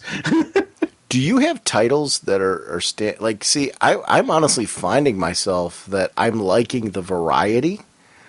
I don't, and this is kind of a weird thing to say. I have certain titles that stood out to me as like ones that kind of just blew me away. But I'm finding my overall experience with all these, there's been nothing yet where I've been like, they're kind of in the like middle of the road pile. Like everything's been really exciting coming out of the starting gate. Now, I'm curious to see 2 and 3 issues down the line if it doesn't start to spread out a little bit, if you know what I mean. But my experience has been, I don't know if I'm just into the excitement of everything, but the quality's there. He's right. Like these are quality titles. They're really exciting. I think the fact that they're varied's really helping me. Like I don't feel like there's anything that's like, okay, I just read this in this book. Are you having that experience though, or are there titles where you're just kind of like, I don't know about this one? Do you have any like that so far? No, I'm digging the differences that I'm seeing, and when I like the variance. I like the fact that there isn't, it's not cookie cutter, boom, boom, boom, the exact same style, feel, and whatnot to each of the titles, and you need that with 52 titles. If I had to read 52 titles of the exact same style and same feel, then I would be going, oh God, not again, not another one. But because there is the personalization for the different heroes, but there is still a connectability to it that it's... No, I'm there's some that I'm more passionate about others, but I'm still enjoying. There's not a title that I'm like, I'm only getting this for the show. I haven't encountered one of those, which was something I was legitimately wondering if I was going to run into that, because there were so many titles. But, you know, the way I look at these things, I'm like, if I wasn't doing this show, would I be getting this? And with every single title so far, I've said yes. Yeah, and I'm in that same boat. Like I'm with you. There's certain favorites that are, you know, obviously standing out in the batch. You know, you can't drool over a Batman and Robin like I just was, and you know, not feel that way. But I'm with him. I'm having the big problem. If I had to cut down right now, like usually I have a pretty cut and dry top 5. I don't have that yet. You know what I mean? Like if I had to say tomorrow, let's cut down to just 5 of them, I would have an intense amount of trouble right now because I don't know what those 5 would be. Where I'm pretty good at usually rattling that off. That list will change from time to time because there's certain titles that will bump out other ones as far as being on that list. But I don't know that I have a top 5 list right now. There's been too many good ones because every time I start to make that list, you know, I'll throw in my, you know, obviously I've got to have a Gail Simone title, so that Batgirl is in there. But you know, I'll throw in like a Batman from Scott Snyder because I'm adoring his Batman work. But then, you know, you get which I thought was I think he right now is my favorite Batman writer. But I say that and then I come back with, first of all, I really loved Detective when it came out the first week. But I also, that Batman and Robin issue just really, I'm a huge Batman geek when you start getting into Bruce's personal side. You know, where you see the duality of Bruce Wayne and Batman through his interactions with his Bat family. And what's going on with him and Damian is, I'm finding just as interesting as I found it when Dick Grayson was running around with Damian. That Damian's a cool character. Yeah. So I don't know. You know, at the moment, I'm having a, you know, I mean, so that would be like 3 Bat books right there that I'm looking at, and I'd have to pare down on that. I don't know how I'd do it. Then you got a Nightwing that comes in, and wait, I haven't even gotten out of the Bat family, and you go on to that Paul Cornell, that what was the Demon one? Demon Knights. Demon Knights. Very similar to my comments about Men of War being something so unique. Demon Knights, I got to be honest with you, that's on my short list. My passion for Animal Man, I mentioned a few weeks ago about Animal Man, how cool Animal Man was. Demon Knights, I had the same experience. It came from out of nowhere. I thought the artwork matched everything. You know, matched the whole fantasy setting. Demon Knights is just a really cool book. And we can keep going on from there. I mean, there's a lot of just great titles out there. So for every one of those like normal mainstays that I would put in there that I think are just delivering at a level that they haven't in a long time, and that's not knocking what came before. It's my favorite books are knocking my socks off right now. There's those other ones that are coming in from out of nowhere that are, you know, setting my world on fire. So making a top 5 would be very difficult at the moment. So I impossible echo, right now. Yeah, I echo Jamie's sentiments right now. And thanks for the reviews, buddy. Hey, Sean and Jim. This is Jamie Dunst again. Wanted to talk about 2 more books because these are the ones that I really, really enjoyed. The first one was Nightwing. Wow. I just don't even know where to begin. Kyle Higgins writes one heck of a Dick Grayson, and I think he captures everything that I've always loved about the character, and I think Eddie Barrow's art is just phenomenal. I'm really loving the new costume. I didn't like it as much at first. When I look at it, it just screams Chris O'Donnell from the Batman and Robin movie, and it deterred me for a bit, but I'm growing on it. The red and black is a nice color combination, and I kind of like it. I'm really loving the story. I think bringing Haley Circus is always a good, fun thing to do, and it's amazing, and I cannot wait to read number 2. This was an amazing, amazing book. But then we go to Batman. Batman number 1, Scott Snyder, Greg Capullo artwork. This was phenomenal, and for my money, it's probably my favorite of the new number ones. I just loved it. I loved the characterizations. I loved the writing. I loved the style. I loved the thing with Dick Grayson and with the Joker hologram. I thought that was hilarious. I didn't know where I was going at first. Like, wait a minute, the Joker is fighting with Batman and he can fight. And then you see at the end where it was just a hologram with Dick Grayson wearing like a holographic mask. I thought that was hilarious. I thought that was really, really good. I liked seeing Bruce Wayne with, Dick Grayson, Tim Drake, Jason Todd. Not Jason Todd, Damian Wayne, and the interaction between them all was really great. I love how when you're introduced to them, they all have a security level that's pretty high, but none are as high as Alfred. So that I thought was really cool. I like seeing Harvey Bullock in the book, and I like Commissioner Gordon in the book and Vicky Vale. And the last page of this story was like, I cannot wait for set number 2 now. So yeah, Batman, probably my favorite book. And again, this is just a thing with DC starting out really strong with these new relaunch, and I'm really excited for DC. I think this has been a really good plan for them, and I'm really excited for what they bring out, and I can't wait. Next week, I'm definitely looking forward to All-Star Western, and yeah, this is turning out to be really, really good for them, and I'm glad for DC. So that's about it. All right, guys. Talk to you later. Bye. In like House of Mystery and in what was it? What was the one with the all the magic heroes put together? Shadow Pact. Remember how they had those like bars and things where you can get from one location to the other through like little doors and stuff like that, dimensions. We need a comic shop where we can do that and we can hang out with all these people. Because I'm like I'm hearing him talking about, I'm excited for this book and that book or something like that. How fun would that be on Wednesday? Just pop into the same comic shop with all the people that like hang out and listen to the show and just talk comics. Because I'm listening to him like talk about Batman and everything that's going on there. And I can't agree with his sentiments more, because this is exactly what I was talking about before. If I was trying to pare down my books right now, the Bat books are so good. You got Nightwing, which is doing those amazing things over there, but then look what's going on at Batman. And you've got, like, he's brought the entire Bat family in over there. This Scott Snyder really gets what's going on with making good Batman stories. That Detective Comics run was amazing. So I'm very Scott Snyder happy at the moment. I mean, the Amazing American Vampire, Swamp Thing, all that too. But, oh my gosh, his Batman.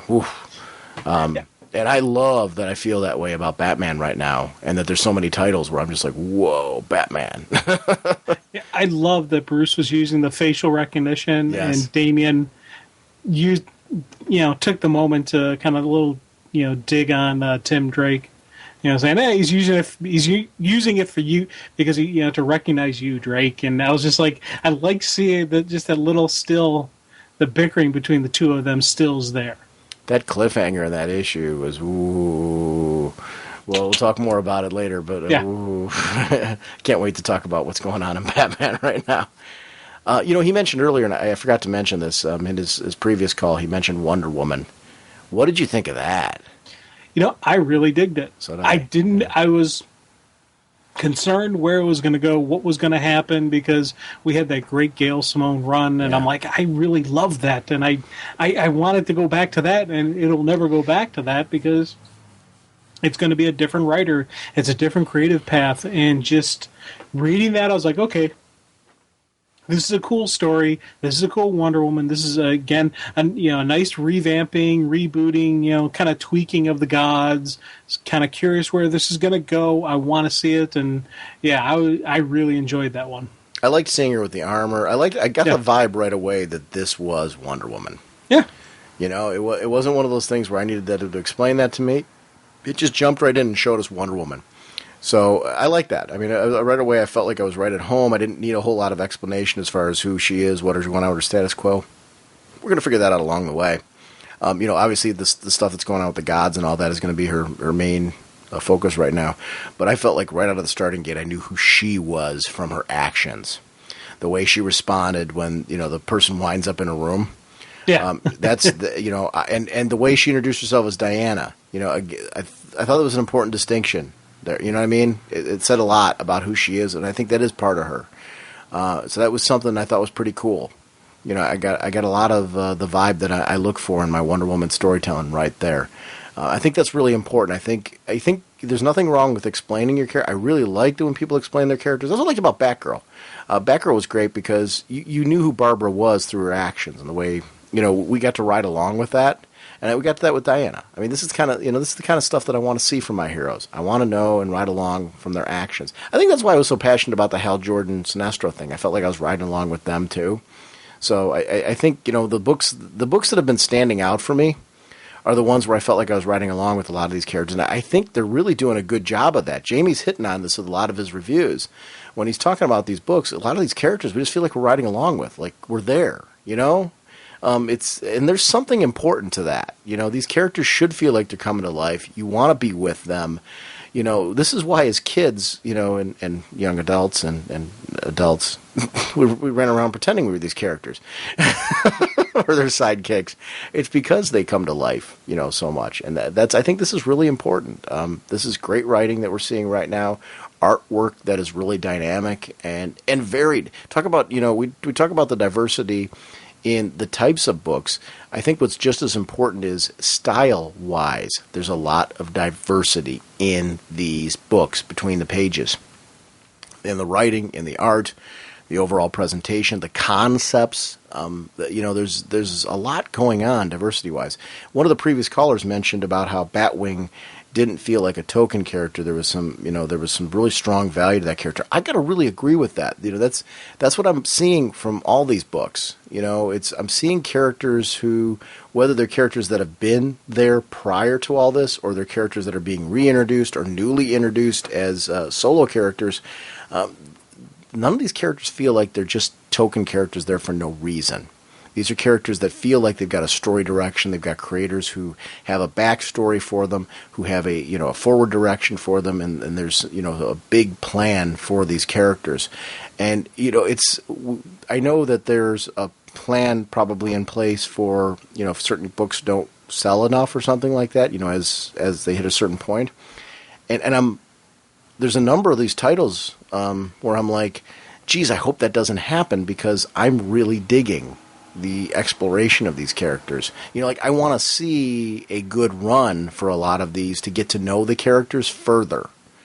And that's a good sign that out of the starting gate, they are, they're really grabbing me. Was there a book that surprised you so far, Jim, where you're like, I didn't think I was going to be into this, and it, just made me kind of drop my jaw? Animal Man definitely did catch me off guard. Yeah, that's on my top. That was one of the titles where I was like, really? Do we need this?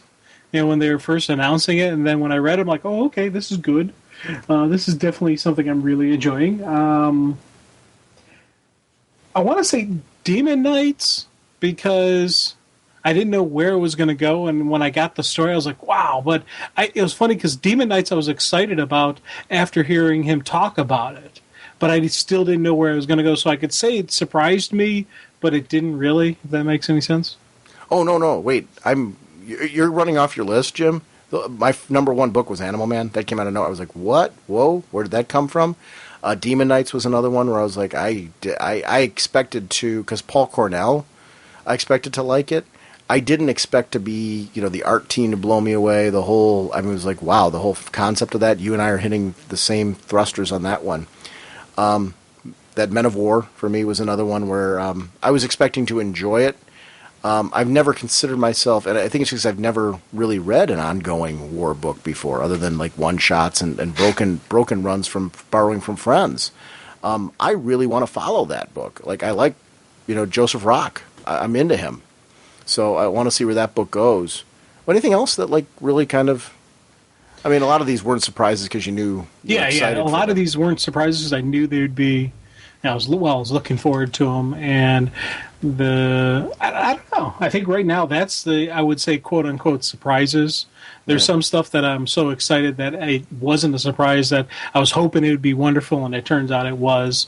Of course, Batgirl is top of that list. I knew it would be great. I'm like, yeah, the Bat titles have really got me going. I'm like, that energy I had before this, I still am continuing that energy. The green books and on the red book, I'm enjoying immensely because it's continuing that same love and passion. I'm looking forward to the Justice League Dark and the Voodoo and a couple of the other ones that I'm like, I don't know where this is going to be. What is this going to be? I want to see. I'm curious as to those, because those are some of the other ones where I was like, I don't know what's going to happen here. You know what surprised me? Captain Atom. And let me clarify that. I was into that book because, of the interviews and knowing what they were going to do with Captain Atom. I was surprised over how mind-blowing the artwork was outside of just Captain Atom. Like, it was a very different art direction for Freddy, and I like what he's doing. I mean, it's very cool. It's different. I just, not just Captain Atom, because I knew he was doing that ink wash thing that he mentioned. So I was expecting to be kind of focused on him, and that was going to be, it was amazing how much of the world surrounding him I really enjoyed, because it felt like, Freddy was doing something a little different. And the story is brilliant.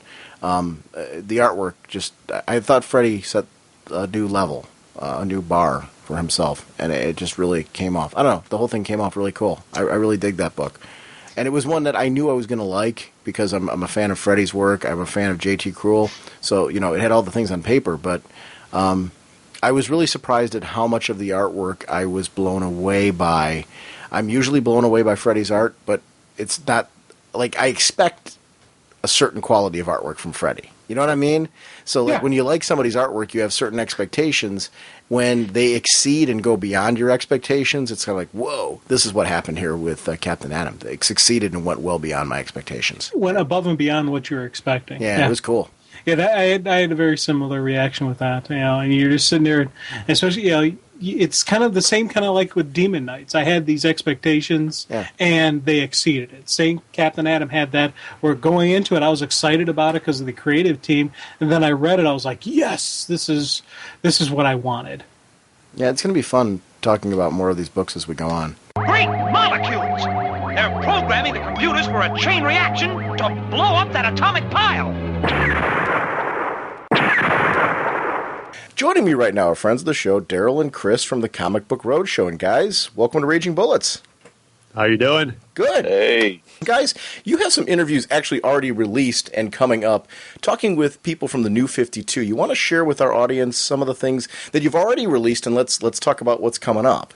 All right. Well, we were fortunate enough with Chris's fast emails. He sent out mass emails to a lot of the authors of writers of the New 52 books, and we were able to interview. I mean, we had a ball. I mean, what did we do? Like 8-9 interviews in 2 weeks? Yeah, some of them back to back, some of them one after another every day.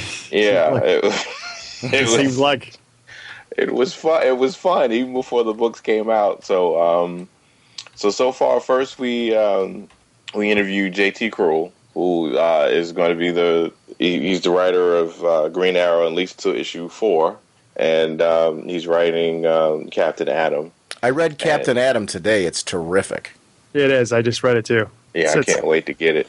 It's almost like Dr. Manhattan. Yeah. Kind of. Freddie changed up his art style on it, too. Oh, big time. Yeah, I really like it. Again? Oh, yeah. Wow. He can, I don't know how he morphs his style so much. Well, he talked about it at some of the interviews coming out of San Diego, saying that they were doing, and I guess I was so focused on the fact that he kept talking about the things he was doing with Captain Atom himself, that it didn't occur to me that he was going to do that with everything, not what he did with Captain Atom, but with everything else in the book. Like there's a definitive Captain Atom style that is just, I feel it's something very different than what I've seen from the past. I really like it. It's just, I really like when artists can kind of show that, wow, look at all the crazy things I can do. And there's something visually pleasing about the book. It's just really, really sharp looking, and it's something fresh from Freddie Williams, who is an artist who I really enjoy. And just to see him, stretch his creative muscles and show us something new in this book is just has me in awe of him. So and the writing is tremendous. The whole storyline. I'm not going to spoil anything for you, Darrell, but it's one of those books that I because of the creative team, I was on board and I was excited about it. Right. Reading it blew me away. So it's really a cool book, and one I recommend for people out there. If this was under your radar, you might want to check this out, because this is very different. It's not at all what you're expecting, and I mean that in the most positive way you possibly can. It's very fresh. Very sci-fi kind of vibe to it. Yeah. Well, and the next writer that we interviewed was Eric Wallace. Yeah, Eric Wallace, who's doing Mr. Terrific, which I enjoyed. I did too. I love that book. That was another one that I didn't. It isn't what I expected. I expected obviously Mr. But I think because of the fact that I have in my mind what Mr. Terrific's history is, it's different to see him kind of at a starting point. It's not he is the character that was in JSA thematically, in the sense that at the core it's that same character, but none of that happened. So you're seeing that guy having led a different life. Yet, for anybody, and I mean this for anybody who's a long-time Mr. Terrific fan, you're going to feel right at home. This is the guy that you know. So don't let that turn you off. But for anybody who's never read the character before, this is a great jumping-on point, because the story is fresh, it's new. He doesn't have any back history so to speak. So, I mean, it's something for people who've loved the character and something for people who are brand new to the character. He's very familiar, but it is that clean slate, because that history just did not happen. And that is really all of our history of Mr. Terrific, for those of us that have been fans of him, was him being on the JSA, and I love that he felt so familiar. Yeah, it seems go ahead. Seems like he's his own character.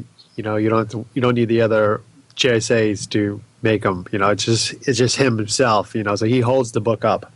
And the surprise appearance that was in there, I'm not going to spoil that. It's out there in the public. Eric already talked about it, and the relationship.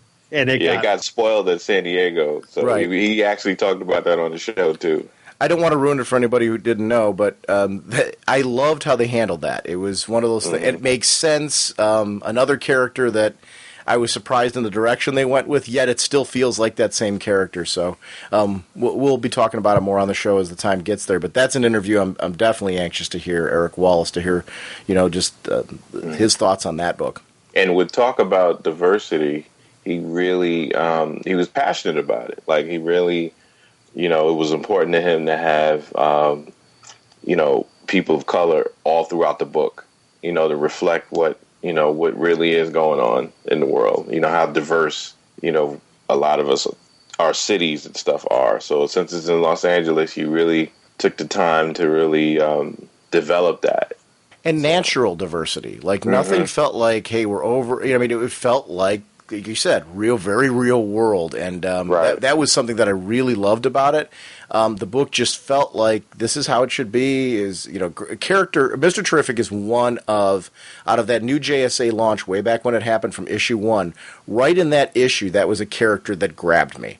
Right when he was first introduced, and I have enjoyed him ever since. And to see him handled with this kind of care and being put into a world that totally fits him as a character, this solo series is long overdue for him, and I'm so glad to see it being hit out of the park right off of the first issue. Because right out of the first issue, I'm like, I can't wait till issue 2. Oh yeah, me too.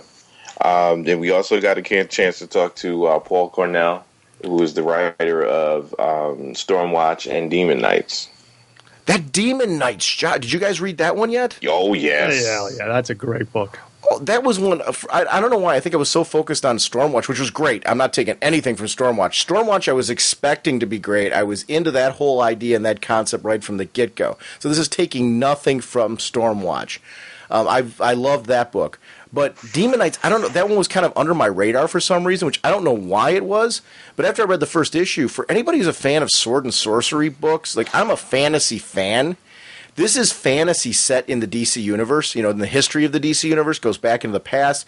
They pull in all kinds of stuff from Camelot and Arthur and Knights of the Round Table, but then it's not like, anything's taken out of time. They're in pubs and, there's everything, dragons and every kind of crazy, kooky fantasy creature that you would expect mixed in with real rich DC characters. They brought in Shining Knight from Seven Soldiers. They've got, obviously, the Demon. Characters that we saw in the recent Flashpoint series. So they're pulling in just a whole bunch of characters throughout DC's history and putting them in that setting. And I love having a book set in the past. Oh, they also, Madame Xanadu is in it. And she feels like Madame Xanadu from that Vertigo series. Yeah. So they play. And I'm not used to, I don't read a lot of, fantasy books. I don't read a lot of them. Like, I went to the movies and, I've seen some of those, but to actually read it, so it's new for me to read, a comic on this, and it really worked because they set up the world really in the beginning. In the first few pages, they pretty much set up, how it's going to be. But even throughout the book, he did a nice job of when he introduced a character, you really wanted to know what was going to happen. You didn't expect things to happen that did happen, and the last page just lets you know that this book is going to go. It can go all over the place. The whole creative team is great. It's Diogenes Neves. I'm probably butchering the last name, and I don't want to because I'm a Paul Cornell junkie from back in the day when he was writing Doctor Who novels. And, that stuff was just terrific. But to see him in comics now and doing this, but the art team and Eau Claire Albert, I think is what it is, and the colorist, I'm not going to even try to butcher his last name. The whole creative team, I'm just going to say it that way, the whole creative team just did a bang-up job. This team, Mordru is in this, right from the get-go in the issue, and that's not really ruining anything. It's like he's in the first couple pages of this book, so if you've seen any of the previews, you've already seen that Mordru's in it. And I love that there's this history of characters from DC that are being brought in that you haven't seen together in these combinations, or if you've seen them together, you haven't seen them together in a long time. So it's very cool. And that's we talk about diversity. It's not just diversity of characters, like when we talked about the Mr. Terrific book. Diversity in types. I haven't a good fantasy book is something that has been lacking in the DC universe. And this is a just great, solid fantasy, and it's very well written and exciting. And if you're a fan of fantasy at all, especially with a lot of the games, the role-playing games that are out right now, both video game-wise and things like that, you should be reading this. Well, especially if you're like a Game of Thrones fan, the TV show or the books, I think this was right up your alley. Hey, man. Yeah, I think it came at the right time. That it's like you just hit exactly the right time. And the other one we interviewed after that was Adam Glass, who is writing the Suicide Squad, which is just a bad, what book? Oh yeah! Oh my God! This is not your daddy's Suicide Squad. No, not at all. Which I'm really thrilled about, because with there being no Secret Six, which was a book I was just loving to death. I wanted that kind of edgy villain-focused book. It's funny how after getting a chance to really read the character redesigns in this issue, how much more I got attached to them. Because Deadshot's one of my favorite characters, and he's another one that went through a redesign. Harley Quinn, and those were the two that probably the biggie for me that I was like, boy, I'm not so sure about these redesigns when I saw the preview art. Seeing them in practice in the book, they just really work. Yeah, even Amanda Waller got a little change up, and sort of, because I mean, this is supposed to be early on, kinda, in everybody's, origin, and this is pre-Wall, I don't know if it's if they're going to go with the same history that she had, the tragedy that she had in the other verse, original origin, but it's. I know a lot of fans are kind of don't like the fact that they've kind of changed her look, but it's so early on. All we got was a panel. All that matters to me is if they keep the same, intensity and her cunning, her, she's a patriot, but she could be cutthroat. And so far, it seems that she still is that type of character. She does. So. She needs to do what she needs to do to get the job done. Right. I'm also not against, with some of these titles, them getting us to that point with the characters. Like, I wouldn't mind if this shows us how she becomes the Wall. Right. So right. I'm not against that. Like, I first of all, I totally agree with any fan who's like, well, but she's Amanda Waller, she's the Wall, she should have this, and this. I agree with all of that. And as long as we get to that point and there's a journey being, told here, I wouldn't mind seeing that, because I think that is a story that can be told again, because it hasn't, like, for newer fans who've seen her in media, like in the recent Green Lantern movie and other appearances from her and things like that, you're not as familiar with the character. So, no. To get her history brought in here, what I'm saying, the new history of her and kind of an explanation of how she gets there, I wouldn't be against that. And I don't know that that's the route they're going. We might just see her as the Wall, bam, right, from the get-go, like you said. Right. It might be next issue, bam, the Wall's there. Okay, well, and I have no issue with that either. But if the choice that Adam Glass is going with in the creative team is to show us how she becomes the Wall along the way, I'm fine with that too. So they got a couple options they could go with there. And as long as we wind up with her, I'm on board. Right. And then we got a chance to talk to Tony Bedard, who is going to be the writer of Blue Beetle and Green Lantern, the Guardian, the New Guardians. That one I'm getting more. Well, first of all, I was always on board with that one because of the fact that it's the third Green Lantern book. So, but what was interesting is, have you guys seen the panel on the Source? Yeah, like they just released it. I'm like, are they starting over again with Kyle? No, from what he told us, you're going to see like a brief history of how he became a Green Lantern. And he did say, if you listen to the interview, you're going to hear some things, not spoilers, but he did let you know that kind of how it's going to start, like kind of how it's going to be the book that's going to reveal new things about each of the different colors. Okay. But also and their history. And what makes Kyle different from the other Green Lanterns. What sets him apart from Hal Jordan and all the other Green Lanterns. So if you're a Kyle's fan and you kind of miss Kyle being the sole Green Lantern, this is kind of the book for you, because it's not going to cross over into the other books.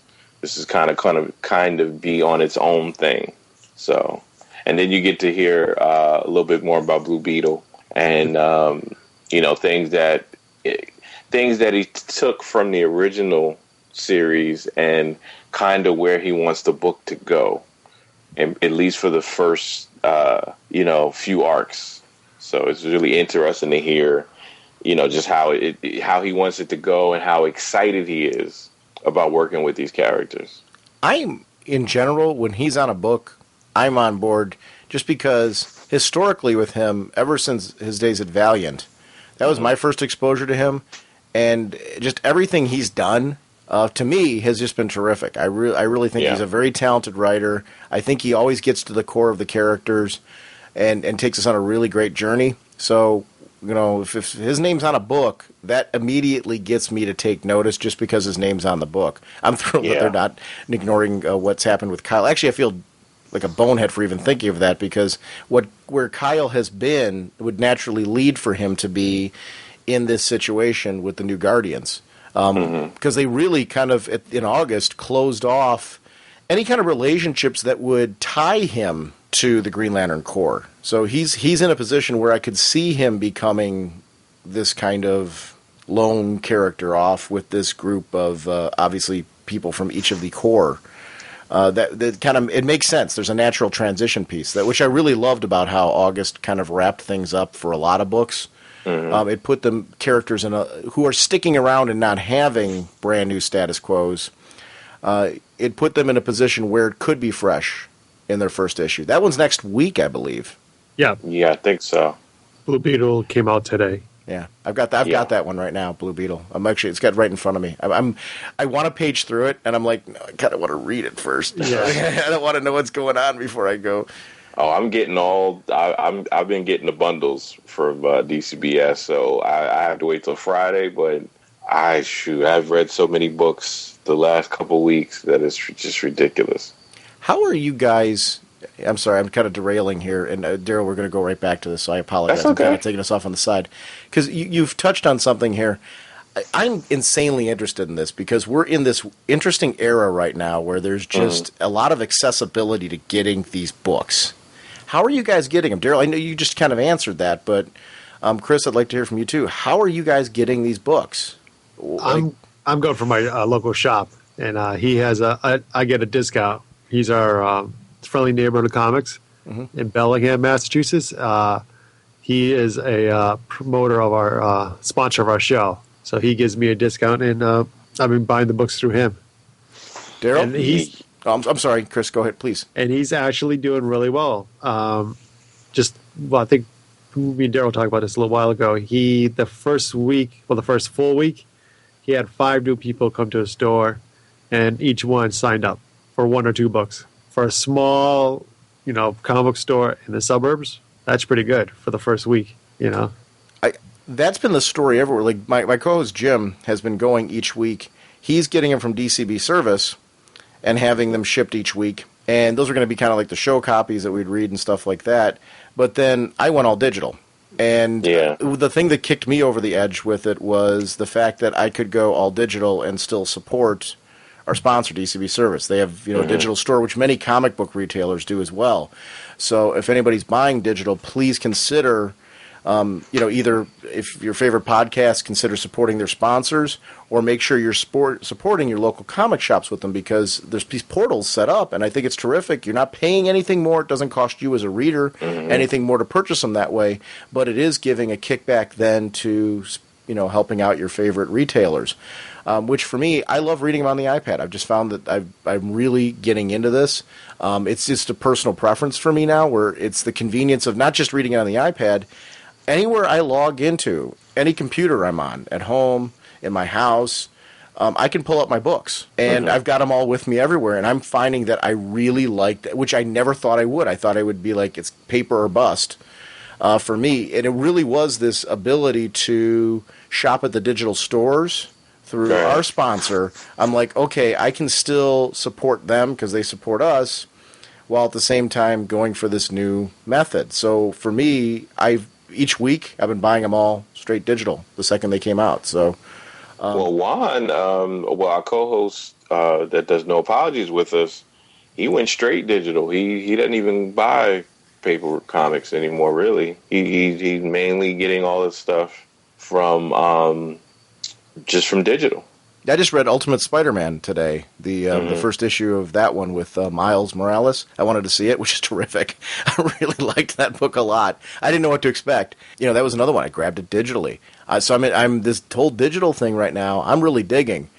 But I do encourage people, again, please do not ignore your retailers that are putting up these portals. It doesn't cost you anything more, and it's a great way to support them. That was really the thing that kicked me over and let me do it, because I wanted to do it, but what was holding me back, I'm like, I still want to, on some level, be able to support people that have been supporting us, and I've got a local shop I support as well. Right. Well, Jim, I know listen to the show.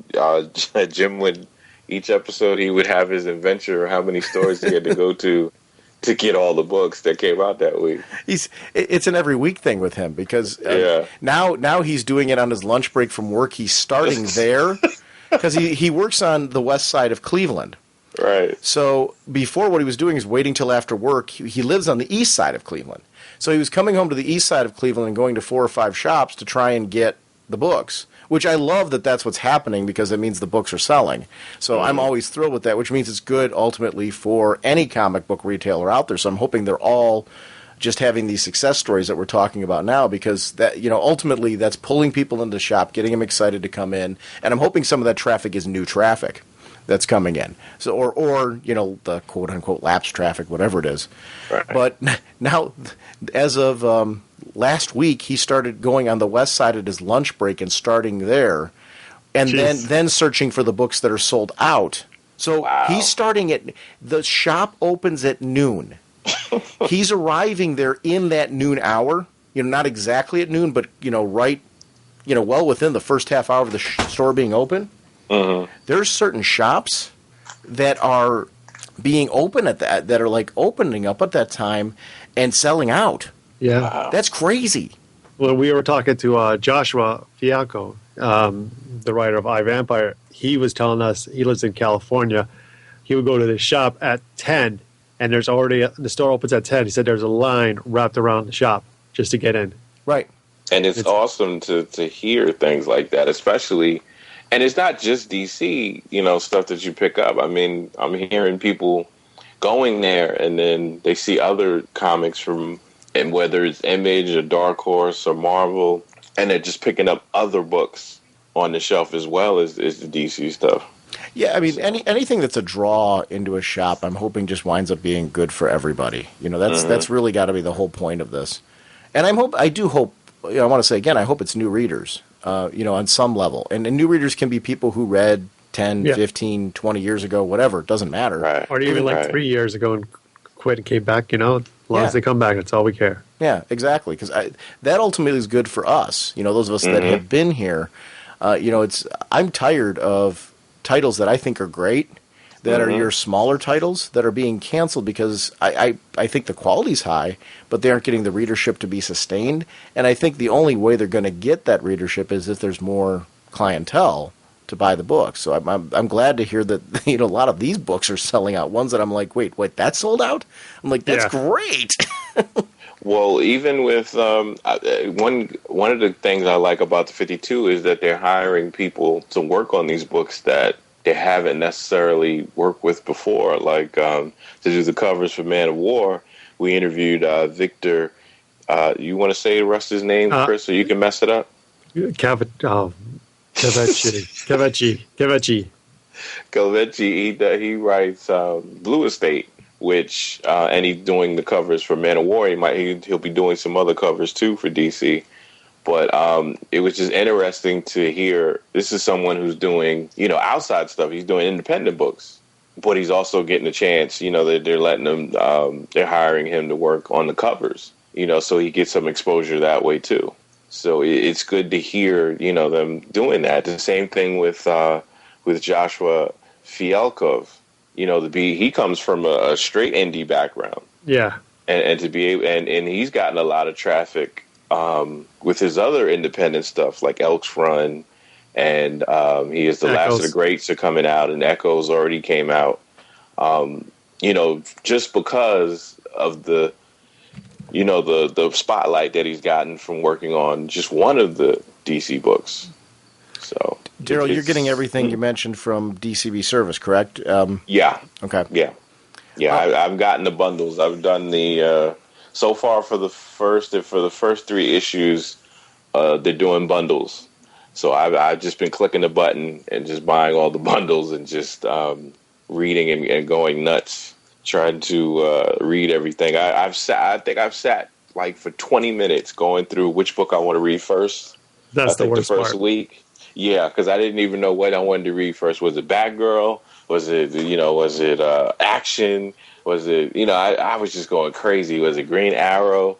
I mean, it's great when your problem is which book do I want to read first, as opposed to not having something to read. Yeah, I'm finding I'm reading things in a very weird order. And I don't mean that like in a negative way at all. It's like, I have certain expectations, favorite authors that I know I'm going to count on and things like that I usually always go to at first. And I'm still going to those books and getting that same satisfaction. They're still winding up being my favorite titles when I get to them. But then I'm finding that like I'm insanely curious about some of these other books that I didn't expect. And like a book that blew me away, and I don't know if you guys had a chance to read it yet, but Animal Man. That was just and that was a surprise for me because I wasn't really, Animal Man wasn't a character I was really into, when Morrison was doing it. So I came from it. I've only read one trade from his run, so I came through it not knowing much, and I loved that he put a little, prose thing in there so that you can kind of see where Animal Man is right now, so you didn't feel like you were just lost. No, it was terrific, and like right out of the gate, I didn't feel like I needed to know much to kind of just jump right into the series, and his whole family situation was very endearing. I loved his whole life. I loved feeling like he was an everyman. Like I felt like this was a guy I could hang with.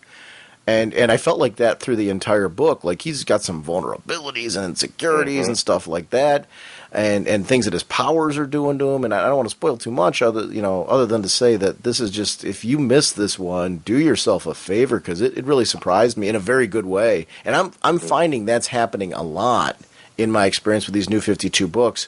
There's books that are I'm having a lot of War. Yeah, well, Man of War was both the main story with Rock's son, and the backstory was terrific. The whole book was great, and I really wanted to follow the second issue right away. I was very curious to see. I liked those War one shots that they released a while back, and those, I thought those were terrific. I was wondering how I was going to feel about there being a War monthly again, set modern day, and I really liked that right away. That's another great example of where in that first issue there's a lot of strong character development that gets you hooked into the character right away, which I think is one of the critical things I've noticed with a lot of these 52 books has just been the real focus on character. Yeah, it took me out of my comfort zone to read Men of War, and I know I've been married. I know both of you guys are married. Did the dialogue Jeff Lemire did in Animal Man between him, Buddy, and his wife? Didn't real. It seem so genuine? Yeah. Oh, yeah. And I think that's important, not, just being a superhero, but it's important to have those things so that I got worried when he came home and he was talking about his kids, I really got worried because I didn't want something bad to happen to any of them. Well, I don't see it as a superhero book. I see it more like almost like a horror, like a superhero horror book. He's a guy that happened to be a superhero. Yeah. Right. Yeah. Go ahead, Chris. This is not the Grant. A little bit of the Grant Morrison's in it, but it's more of a horror book. Well, it's his own thing. I mean, it celebrate. I think he does a good job of celebrating the things that Morrison set up.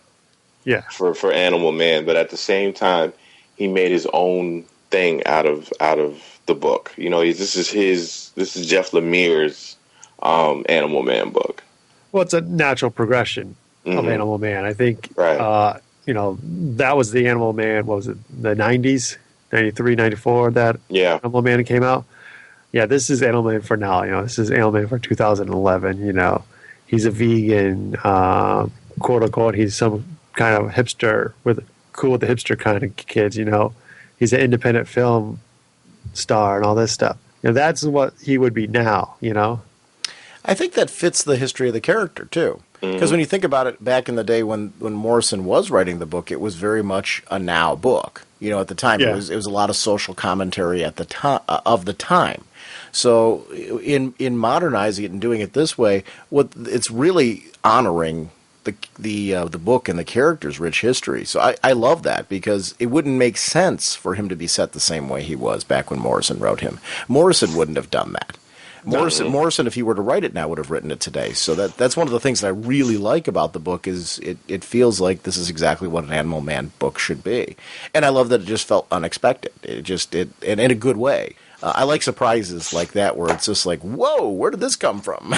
Yeah. Yeah, I just read Resurrection Man, and that's another book that when it was coming out originally, it just was off my radar. I never really, read it, and I really enjoyed the first issue. Oh, that's a very interesting book. Interesting character. There's like a mystery going on. You don't know why he keeps coming back and all that. And I like the sense of fate in it. Is when he comes back, there's like something that he can't control. He's got free will and all that, so that's not taken away. But there seems to be certain events and tasks that he has to be involved in when he comes back, and he's driven to. He doesn't know why. There's desires, urges, things that are driven to as a side effect of whatever happens to him when he returns. And I don't know much about the character. It's one that I'm with you, Darrell. I missed his run the first time through.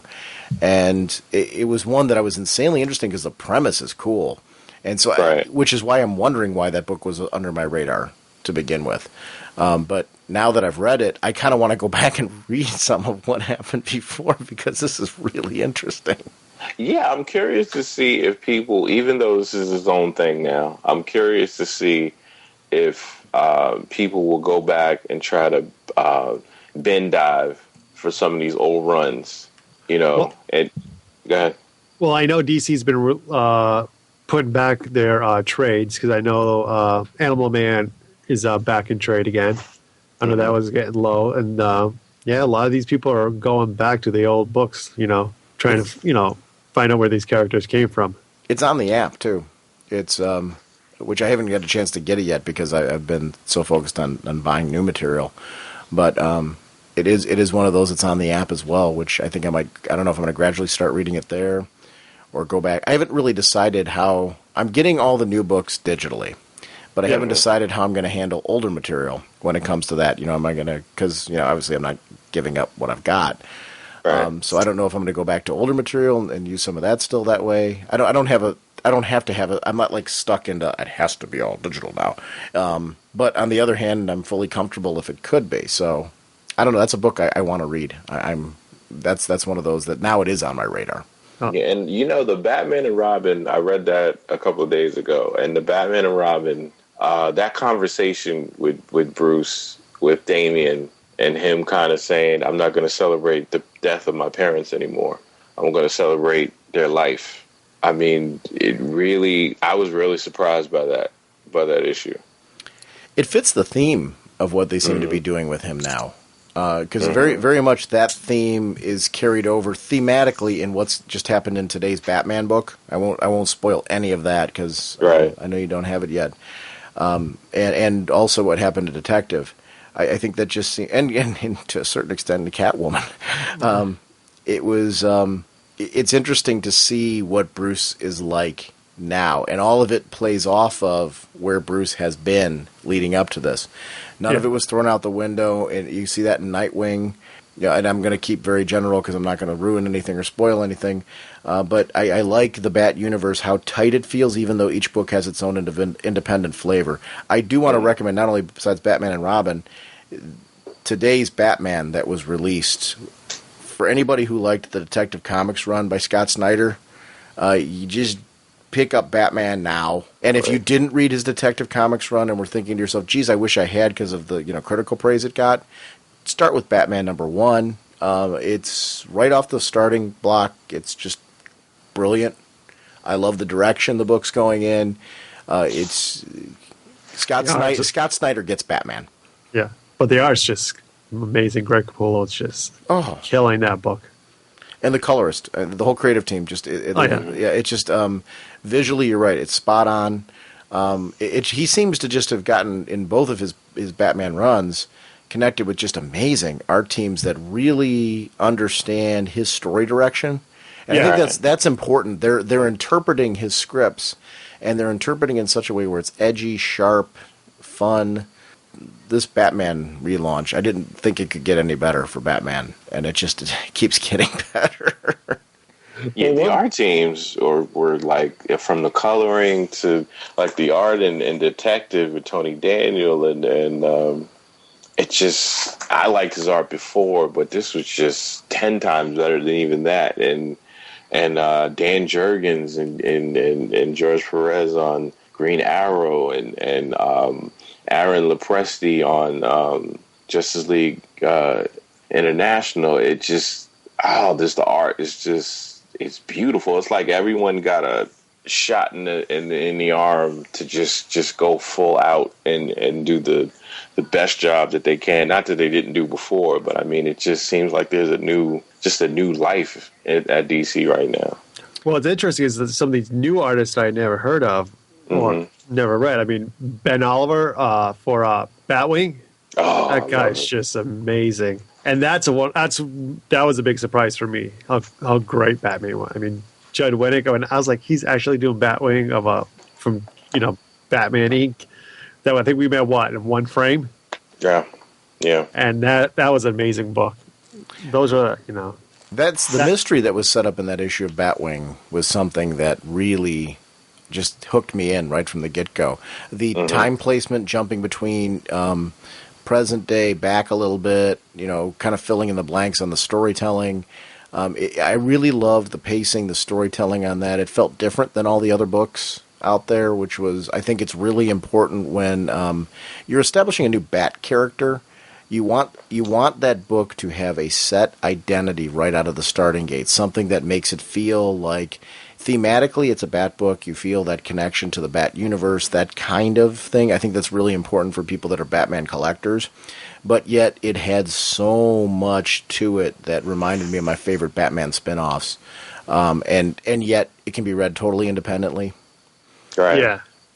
But even the world he lives in, it's a total different. Yeah. It's not Gotham. It's it's like Gotham, but it's in a different country dealing with famine and civil wars and things that we don't see that he deals with every time. And this police, the police officers, or not the police officers, but the police are more crooked than Gotham is. It seems like his allegiances and why he has them were something that I found really refreshing. Yeah. Because they really fit. They established very quickly what his world was like. There was a strategy to the people that he associated himself with and what he was doing, what he even did as his career, and why he maintains that career. There's a strategy too. It's just a very smart, well-written book. That's one of the things that I'm noticing with all these books. Supporting casts are being introduced, and they're there for a reason. They're characters that you can see having a longevity. For the ones that they plan on giving a longevity, you can see, where these characters fit into people's lives. Oh, yeah. A book that really surprised me today, and this will be one I'll again keep spoiled for because it's just released today, Wonder Woman. I jumped to that, and what a satisfying read that one was. I thought it captured to the core what I love about Wonder Woman. Yet they did a great job of delivering a story that I thought started everybody off on the ground floor without feeling like you had to ignore anything in the past. Like, I felt like this is the same character. I don't know how much of the past is still considered canon or not. And I love that I felt by the end of the issue, I'm like, I don't know that it really needs to be defined. It just, just go off and keep telling this story and go from there. And I felt comfortable as a fan feeling like her past happened and this is where she's at now and we're going from there. Felt very Wonder Woman with a new direction, new status quo. It looks like it's going to have a fresh supporting cast, whatever that's going to be. I've heard rumors about Steve Trevor. I don't know how true that's going to be. We'll see. None of that I need to know right now. The first issue was very satisfying, and this is the kind of Wonder Woman I want to see. So I was like, yes, because that's a book I've been enjoying, and again, this creative team just kicked it up a notch. They took Wonder Woman in a direction where I'm just one issue in, I'm ready. Give me more. I wanted it to come out again next week. Oh yeah, and it's a Cliff Chang. His art in that book is just amazing. The characters he designed, the different creatures, so she battles and everything. That's the artwork too. I don't think the preview did it justice. No, I think you really need to see it all together in the storytelling to really see the storytelling that Cliff Chang did in that book. Because I enjoyed the preview pages that it was shown. I wasn't through the roof. Now, those preview pages, along with every other page, did have me through the roof. When I saw them in practice and saw how they were done and what the storytelling was, I go back to the preview. I'm like, how did I not get what he was doing in these preview pages? And once you see everything put together, it just all is just gorgeous and just so well done. It's just some great visual storytelling in that book. And it's not a typical. It has the Wonder Woman elements, but there's some new elements to it that we haven't seen in a Wonder Woman book in a long time. Yeah. I felt that they aren't going out of their way to throw anything out the window, but yet they want to tell their own story too, that's also my favorite Wonder Woman storytelling. Yeah, I mean, I wouldn't say it's a dark book, but it has some dark elements to it. Like a little bit horror kind of thing, or suspense. I would say more suspense than horror. Yeah, absolutely. So that's a totally different take on Wonder Woman I've seen in a really long time.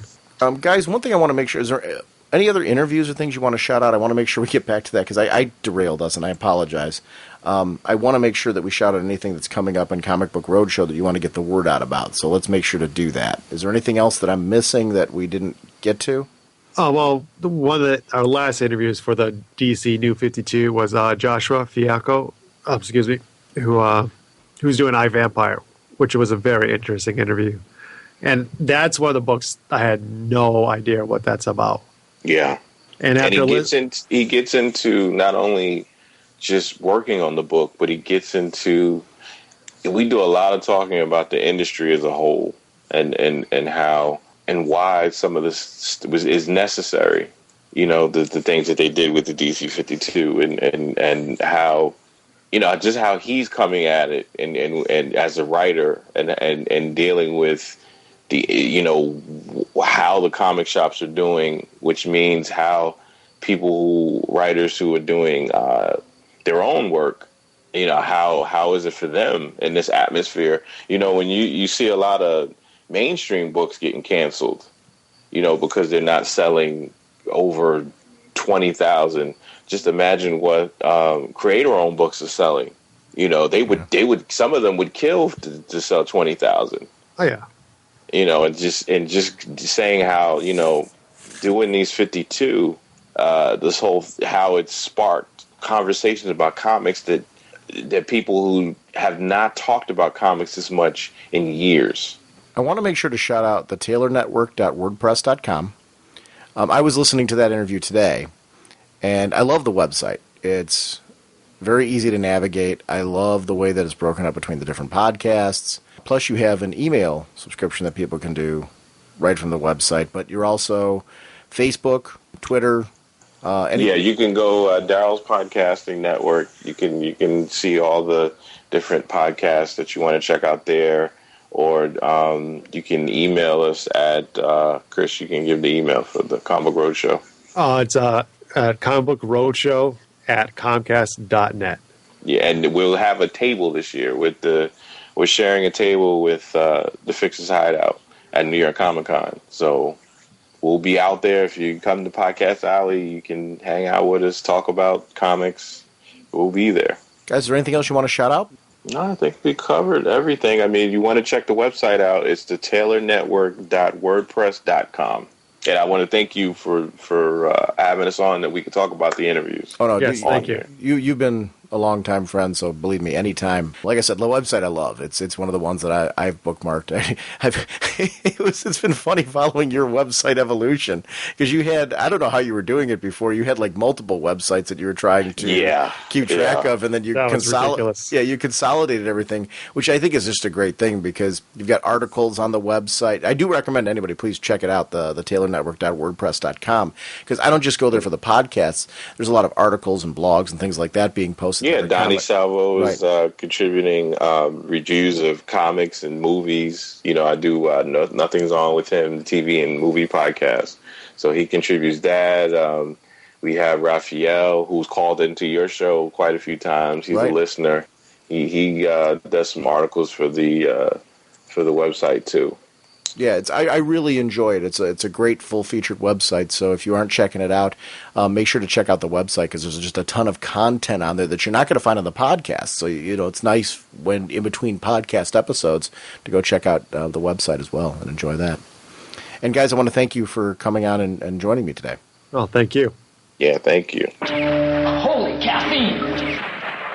Once again, sponsoring us this show is DCBService.com and InStockTrades.com. Be sure to go to DCBService.com this week to see the amazing discounts that they offer every month. It's great to be supported by DCBService.com, such a wonderful service.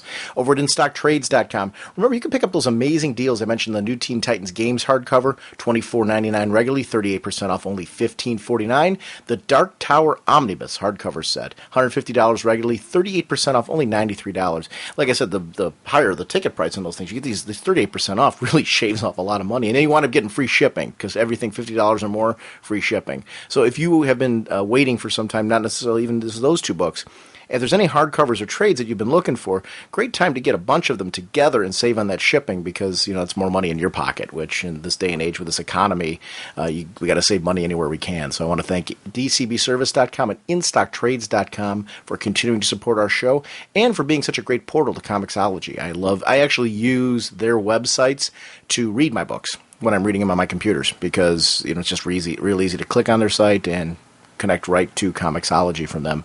So I want to thank them for supporting the show. Our next episode, New 52, New 52, New 52. Lots of books we want to talk about from the New 52. What we're going to be doing is we're going to continue our exploration of the New 52, kind of what we did with Men of War on this episode. And we're going to be looking at issue 1 of a variety of different books and issue 2 of a variety of different books as we're going along until we've covered every single New 52 release. So we've covered some of them already. We're going to continue on down the path. We'll also have some casual discussions along the way, though, where we update you on some of the number ones that we'd previously covered as well. But we want to make sure that we cover every single title and give you our impressions. So we'll be continuing that process on there and hope you're enjoying those as much as we are. We also welcome listener voicemails at any point in time, so please continue calling in with your thoughts on the New 52 or anything in DC Comics that you wanted to shout out, because I want to make sure to get your thoughts, and we love having you a part of the show. And as you can tell from this episode, it led to some great discussions. So I really want to thank everybody, whether you agree with us, disagree with us, whatever, for calling in, because I think it's a lot of fun to just have that kind of open debate on the podcast. So thanks so much. Bye.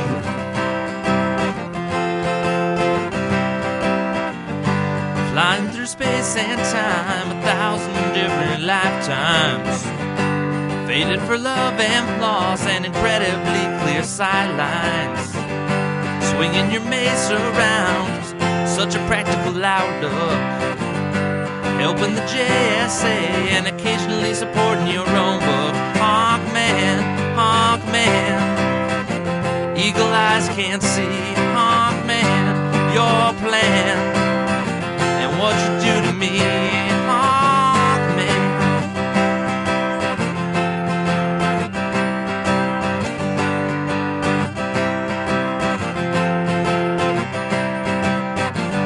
The villains are closing in, be they Thanin Guard or Egyptian. Working so hard to thwart you and Hawkgirl's mission. The odds are not on your side, and danger seems to stack up. Things would be so much easier if you would just call for backup. Hawkman, Hawkman, eagle eyes can't see your plan and what you do to me. Hawkman, Hawkman, eagle eyes can't see. Hawkman, your plan and what you do to me. Hawkman, talking about Hawkman.